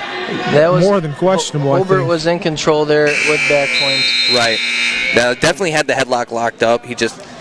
Kaiser may have tricked the referee there with his leg being still trapped. I don't think there's any trickery there. I think that's a bad missed call. I think he had full control of the headlock and maybe even backs. Yep, and then Kaiser right back here on top to get too near fall of zone right here at the end of the first period. Yeah, definitely questionable for sure. Yeah. But Kaiser can't put himself in that position again. And Kenny's he's a good official. Oh, for sure. It's just sometimes you miss one. Nobody's perfect. Oh, I couldn't do it. I wouldn't be able to do it. That's for sure. Yeah, I've always thought about being official, but I'm not as thick-skinned as Larry Babcock. So yeah, I mean, you talked about that on Thursday. Some officials catch way too much. Just like those double stall calls. Yeah, you're gonna catch those from me sometimes. Not a big fan of those. Yeah, not a big some fan cases. of those. When they're deserved, they're deserved. But I'm just honestly on the when you guys posted the streams, it should have been one of the headlines. Ref calls 4 double stalls and 2 dual meets. Yeah, anytime there's more than one, there must be a he's trying to get over on top. He's trying to step over on top again. Kaiser doesn't allow him to do it, but Kaiser looking to get the fall, and he does. He kind of gave up there. Didn't like that, but yeah, I think he realized after he transitioned from that tilt, he didn't have too much. He had his arm trapped, couldn't really belly over there. But yeah, you definitely don't want to give up there. You want to battle. A little interesting interaction between Cook and Kaiser there. Kaiser put his hand up. Cook put his hand up as if they're doing the handshake, and Kaiser left it up and kind of gave him a little look. Yeah, when like we reiterated earlier, Coach Cook been around. He's been in a lot of rooms, and specifically he was an assistant at Chesterton for a long time. One of my former coaches, but he had a big hand in the youth wrestling at Chesterton as well. So this is Gavin Miller from Hobart as well. Yeah. So Brock Ellis got his hands number. Full. I believe he's number 3 now in this. He's number 2 in the semi-state for sure, but he may be number 3 or 4 in this state. Took a loss to Crown Point wrestler, transfer from Illinois, Javen Estrada. which was fireworks of a match, barn burner for sure, and it ended up, positioning, and Estrada ended up on top and took a pin. And so I think Brock is he's taken a few bad losses here, so he's really trying to wrestle hard.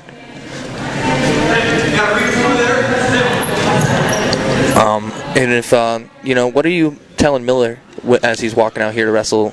Someone as experienced as Brock Ellis. Well, I know he's someone that's. I say this with a lot of the guys, but a lot of these guys have been progressing a ton. That's the nephew of Coach Johansson's newly married wife, Cheyenne. That's her nephew. So he has a good relationship with Johansson. So I know Johansson's paid a bunch of detail to him. Been trying to put forth a lot into him, but you're just wrestling one of the best guys in the state. Yeah, and Brock's so strong, he's able to lock up that cradle and keep you there. Something that gets overlooked too is Brock is super good in freestyle and Greco, which increases your ability to wrestle in different positions in folk style. If you're wrestling all three styles, you're going to be pretty darn good. And Brock's just a pretty darn good guy, and he's tough to wrestle. Wish I could have got to see the Turley Ellis matchup, but they got to, whatever Chesterton decided to do, it worked out really well for them because I believe their Hobart's only 2 wins are forfeits, correct? Yes. Yep, Hobart's only 2 wins are forfeits. Turley looking to change that. And Boland's not going to lay down for Turley. Turley ranked number 1 in the state, a very talented wrestler, but Boland's been wrestling for a long time, and he's been around, so. Oh yeah, for sure. This by no means is this a lock match. If Boland's going to go out there and wrestle tough, and why would you lay down to him? There's no reason to lay down to anyone. No, yeah, your team's up big. There really is. We're going out to win this match. Yeah, you're going out to win this match. You make a name for yourself against a returning state placer and a guy that's ranked number 1 in the state. And Turley's he's coming out here to try and make a statement. Get an actual win for the Brickies, and he wants to get some mat time. He's running a really good wing there. See, I don't like that. Boland's giving up the wing, and he's like putting his arm in a precarious situation, almost on purpose to try and get a call or maybe to get a stalemate out of there, an injury stoppage. But it's going to be difficult to turn. He's very lengthy. Yeah. He's going to pose issues for sure, but these out of bounds. I don't think he received any swipes. No. So I'm going to restart him on the bottom. Boland, he definitely has to work up here. He's getting ridden out. You don't want to sit on bottom for the last 30 seconds here. You want to explode up, try and get your one, finish strong. No, for sure. One here is big, and a ride here is big. But I think Turley's going to look to do a little bit more ride. Boland's attacking that leg right there because Turley keeps putting his legs in, but Boland is he's grabbing a hold of it and he's trying to keep him, get his leg back. But Turley's doing a great job.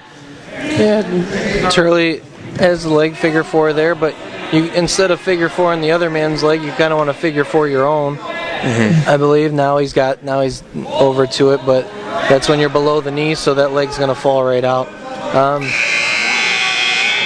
Good job by Boland to not give up any back points there and fighting real hard. Yeah, I could see why Turley wrote him out there, because he was real close to scoring some near fall points. I don't know if Turley's number 1 guy, so I know he's got a lot of confidence. But if I've never wrestled a guy, I'm assuming he's never wrestled Boland. And he's super long, and you've seen him cradle. Do you go bottom 100%? I think maybe. I don't know. Well, if you got the takedown. If I don't have to. So I feel like if you could score on standing up, I feel like you go neutral. I mean, I know Turley really well. I know he's pretty good on bottom. He's always done a pretty good job, but Boland adds a new aspect to being on bottom. Yeah, he's real long, but he's gonna look to Cowboy. Yeah, that's just poor positioning there, and Turley able to kind of knock him out of the spot he needed to be and pushed him all the way back to his hip. Turley creating a flurry there, showing his athleticism and good hips, continuing wrestling on the edge, and he got chopped. Boland hit him with a near arm chop, and he stood right back up and was already moving to get that escape, and that's what ended up in that scramble position. I know it's a 2-point match, but if I'm bowling there, I kind of pose the threat, and I try to make it known that I'm going to go for one of my cradles because I am a long guy. Right. Just to make him aware down there instead of him being able to just wrestle freely down there. I agree with that. Yep. You're an underdog. Make him think about some sort of a threat to kind of Try and work your breakdown stop and get that something movement, going. just to stop his movement for you. So, and now he gave up the reversal. He's on bottom. And A little psychological warfare doesn't hurt to try. And Turley's going to be, I know some people may be like, oh, Turley number one. Is he for sure the number one? I think a lot of people overlook him also because he's not a super flashy wrestler at all. He's very, very basic, and he does everything pretty well that he does. So he can ride, he can get out, and he can stay in good position, neutral. And he does have that loss against Orlando Cruz from last year. Yep. So those are I did mention that at the you mentioned that Portage Duals. So that's why there's some questions. But he's doing his job. They'll get to see each other though in a duel. Yes, they will. Good job by Bolin to get that reversal there. Yeah. Caught Turley hanging out too far on his back, and he had to bail. Like I said, Bolin provides issues with that size, and you see it there. You don't really want to pull You see him, somebody that long into a crab ride position. He's trying to break down Turley now, and he's got that ankle hooked. And I guess this might be the thing of where like some people might think about Turley because he wrestles in some close matches that you think he could go out and dominate in. Oh yeah, for sure. Being up 4-0, and maybe I know you're riding tough, and that guy hasn't gotten away from you, but distance yourself as a number one guy from these guys, because then you saw the same thing with almost like, and by no means is this a comparison at all, but you saw the same thing even with Jason Surtis in college. He was winning every match super close, and you put it in that precarious situation where a takedown can change it, and a lot of people think or thought that he was significantly better, which I definitely think he was. And I think Turley's significantly better in a lot of matches that he doesn't necessarily show it by the style of which he wrestles. I just wanted to let you know that you are watching high school wrestling on the Region Sports Network, streaming on Facebook.com/Region Sports, RegionWrestling.com, and RegionSports.com. And this is all brought to you by Team Toyota on 41 in Schererville. Do business with a team that supports wrestling. Team Toyota. And yeah, looks like they're checking out his hand. It might be a taped hand. And Bates is number one, correct? Yes. Okay. Yeah, returning state champ. There's a perfect comparison of like you see a Bates, it's number one. You see a Turley, it's number one. People might scratch the head because Bates is gonna either put up 40 points or he's gonna pin you in 10 seconds. So he looks extremely dominant, and like I said, Turley stays to what he knows. Stays in good position, and he knows how to win matches. Yep, exactly. And that's, if you win matches, that's all you really need. You don't need to be super flashy. You just, you go out there and you wrestle your match, and you come away with the W, and that's all that matters. Bolin choosing bottom here in the start of the third. Oh, he's gonna go optional here. I like that. I like going. I think Turley wants to just go right back to his feet. No, he doesn't want to take that risk of a flurry on bottom where you give up a reversal. Bolin's feeling good. Yeah, he's gonna go right after him. He's definitely, not afraid of a number one ranking. No, he found some life there off of that reversal. Then Turley being noticeably, it seemed like, banged up in that injury time. And I think his dad, Coach Bolin over there, is yelling over there with the glasses on, but that's his dad over there telling him. He looked at him when he was trying to figure out what position he's going to take. He pointed right at the mat, so I think probably put a little fire in him. So he's gotta get his arm back there. Stalemate call. I've never really seen that. Yeah, I was gonna. I've never seen that, but that's fine. I mean, you want action, so I'd rather that than a double stall, I guess. Right. Yeah. Bolin's got good head position here. Yeah. Turley's got a hold of that arm. He's got an overtie and bundling those arms up. It's not really an offensive position. No. But, I mean, it's not stalling either because he's walking him forward with it. It's a good down block by Turley, but Turley just seems to be holding on out here in front where you could snap and go get Bolin needs to grab a hold of that elbow.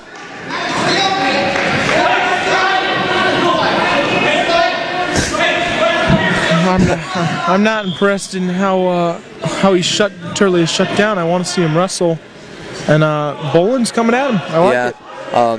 I don't know if you guys heard it, but Coach Joel on the side, he said it's not a stalemate. He's pushing him forward. That's stalling, and so he's looking. Oh wow, good low switch to a low shot. He's turned into a he put Turley on his back. He could be looking for a fall here. And he comes up with the upset. Boland with the Number one is no longer number one. I think Brandon Boland with a huge upset. I think something didn't sit right with that there. I don't know what happened.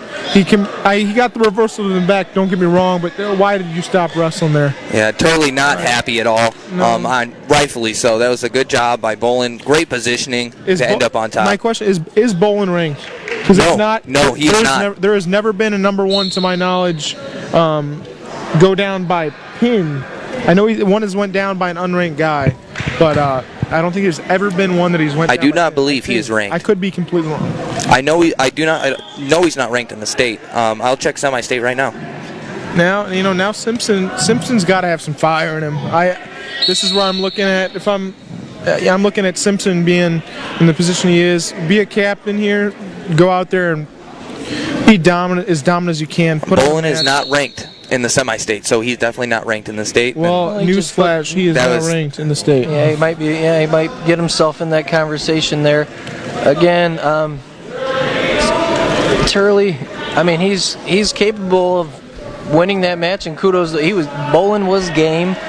Created those flurries again in those scramble situations and utilized his size, comes out on top in that scramble and pins Turley. Yeah, and you got to know that if you're in Turley's spot, the easy way to avoid all of that is to keep wrestling. Yeah, wrestle. You got a belly out there. You just belly out. You're down. You're just down one there. You could go get an escape. Exactly. Go get an escape, and you go and try and go get a takedown.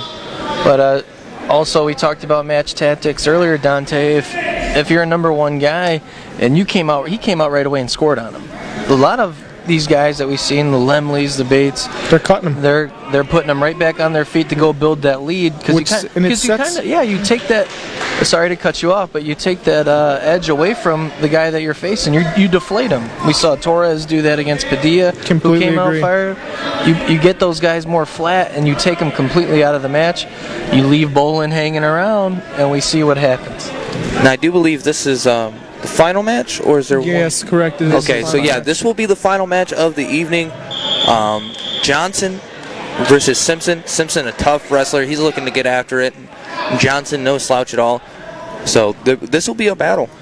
Yeah, these are two semi-state ranked guys, if I'm not mistaken, right? Both, Yes. both possibly state ranked. I know now state Simpson ranked, I'm is, I not believe. sure. Simpson, and he catches Johnson here on his back almost. So Simpson is ranked 4th, and Kate Johnson is ranked 6th. So this is a battle of ranked in the semi-state match. And Simpson, showing in that first period what it takes. Boland getting some love from Chesterton's crew over there, video crew and trainer. Oh yeah, he's getting a lot of love today. Those are, especially if you're in the room. You're in the room with those guys and guys that work hard and pull off them upsets. You're really happy for him. Especially he's not the superstar that's littered throughout that Keeping lineup. up with Lemley and Bates. Yeah, I and know. Brock Ellis. I'm not sure who we gave a hug to, but I know that was Mr. Steno, and then the one with the camera, I do believe that is Brock Ellis' father. So. There you go. And something that was brought up earlier was, is there pressure when you're number one? And I think there is, but I didn't think it would affect Turley, and I think it kind of did there a little bit. And it's still super early in the season. Yep. Yeah. I don't think that's a big deal. I mean, it's a huge deal for Boland, huge win, huge confidence booster, and I think you could probably see him start wrestling a lot of guys like that. Yeah. But I think for Turley, it's just like, I think it's going to light a fire in him. Hey, good morning. You gotta get back to work. So it's just a little wake up call. I don't think it's gonna. By no means does that change my opinion of Turley. I think he's still a contender. Definitely, I definitely think he's a contender. He's a gamer. He shows that in football. He shows it in wrestling. He's always game to compete. Just a little adjustments, and yeah, hopefully he takes this as motivation. Right. Because I'm sure as heck no I would. Yeah. We'll just leave it to Brandon Bolin to be the Mike Reiser rankings buster. So. Yeah. Yep. Go to Mike, be like, hey, what are you doing, Mike? No, Bolin's probably opened up a lot of people's eyes. Yep, that is for sure. Sure opened my eyes, and tip my cap to him. He just had a tough showing, crack in the lineup. Like I said, he came in real small, but he's bumped up a lot, and all that mat time, because he's been wrestling for a long time. That's experience right there, to be able to come out with that positioning and to figure out, just like you guys said earlier, a way to win. Turley finds a way to win, and just on this day, Bolin was able to find a way to win. I agree. And Bolin has looked good prior to that today. I mean, what did he have? Did he have 2 pins prior to that? Yes, at least one. I know he got a cradle win. But I want to give kudos to Turley there. He was obviously visibly upset. He shook Bolin's hand. He let him know, hey, good you job. did that. I didn't. You beat me fair and square, and that's how it was. And wow, little chin whip action there for Cade Johnson, but Simpson's good being job tough by and Simpson. wrestling through it. What a scramble! Wow, that was high action. Way to be poised for Simpson. I'm not trying to tip my cap, but when I got to wrestle with Simpson, I used to throw around junk like that at him, and he probably has learned quite a bit from me how to stop that junk. No, Simpson stays in good position, and I used to joke with him, hitting him with the gator bacons and chin whips and stuff like that, being an older guy. And finally, I started kind of hinting at these guys how to stop this stuff. But no, that was a good attempt by Cade Johnson. Yeah, he tried to catch him sleeping there. Looking for a big return. Yeah, he's got to get him on. Don't want to get hit with a stall, staying locked on their feet too long. I think this is a big eye-opener for Hobart as a whole team. On where they're at, I think this probably kind of knocks down their confidence a little bit, but I think Cook, Johansson, Wesley, Harrell, those guys are going to rally these guys together in the next couple weeks. When is Team State? I believe it's like right after the new year. Right after New Year? Yeah, I think like January 2nd or 3rd. But yeah, so you got some time not a ton of time, but you got some time to rally the guys back together, get them going, because you can't have performances like this and expect to compete at the Team State level. No. There's a lot to take from this duel. I think they'll bounce back for sure. And hopefully Chesterton, Team State, just to answer your guys' question, is January 2nd. January 2nd. And hopefully for Chesterton's sake, hopefully there's guys in the room that could wrestle those spots where they give up the forfeits. Yeah, so they need those. Filled. So they could hopefully make a deep run, because they'll be in the 4A state Team State. Because what was it? They don't have a heavyweight and they don't have a 6. Yes, correct. So what I'm going to the football coach and be like, hey, give me your biggest and strongest guy. I need him out there at heavyweight. It's so tough, and that's another thing. We watched. We've seen a few wrestlers from Goshen have the fight shorts. That's another thing. Is I'm hoping that'll bring in, help some of these bigger guys not be afraid to wrestle, because I feel like a lot of it has to do with what you wear, and if you can show them that you don't have to wear that, you can wear these, and you can wrestle, and they can hopefully get some people out. But it's a tough. It's always been a tough thing for Chesterton to get a heavyweight. But with the lineup that they threw out there right now, it's good. Yeah. I mean, you have Bates at heavyweight. He could probably beat almost any heavyweight in the state. The thing is, you need to find a small guy. Yeah, you got to find that 6'5". That's always another tough issue for any team. Any team, yeah. You want a small guy, but man, Simpson's coming here. He's wrestling tough. He's finished both periods tough and gets the win.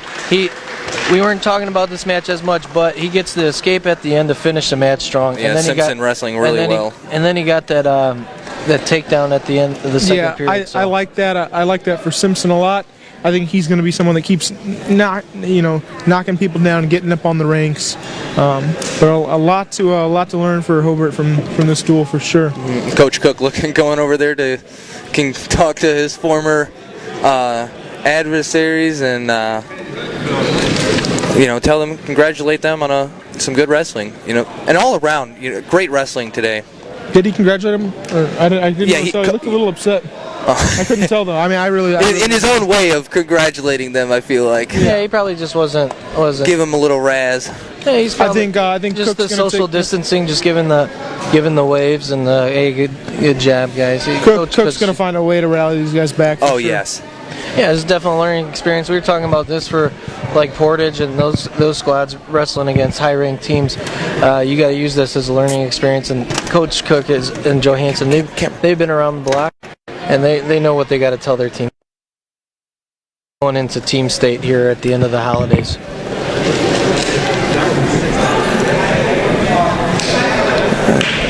All right, so that will end today as we had, it was Goshen and Highland over there on mat 2, and the final over here for Chesterton versus Hobart. 15 to they take them off so fast, man. 15 to 56, maybe. Yeah, I believe there's a lot to a little.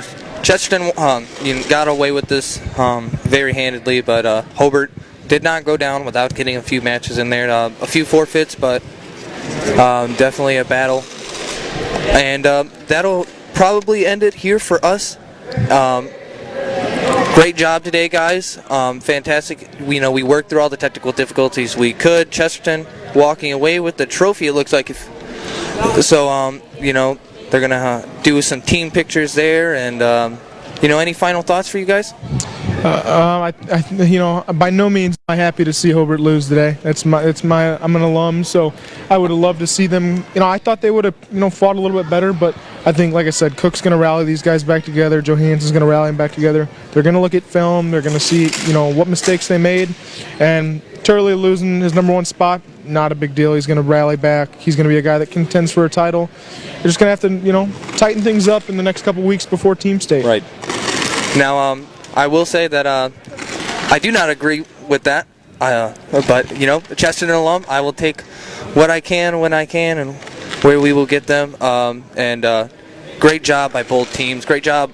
Thank you for Hobart, athletic director Mr. Black, and thank you to all the coaches, Coach Cook, and everybody on his team. And you're watching High School Wrestling on the Region Sports Network, where the region comes to wrestle.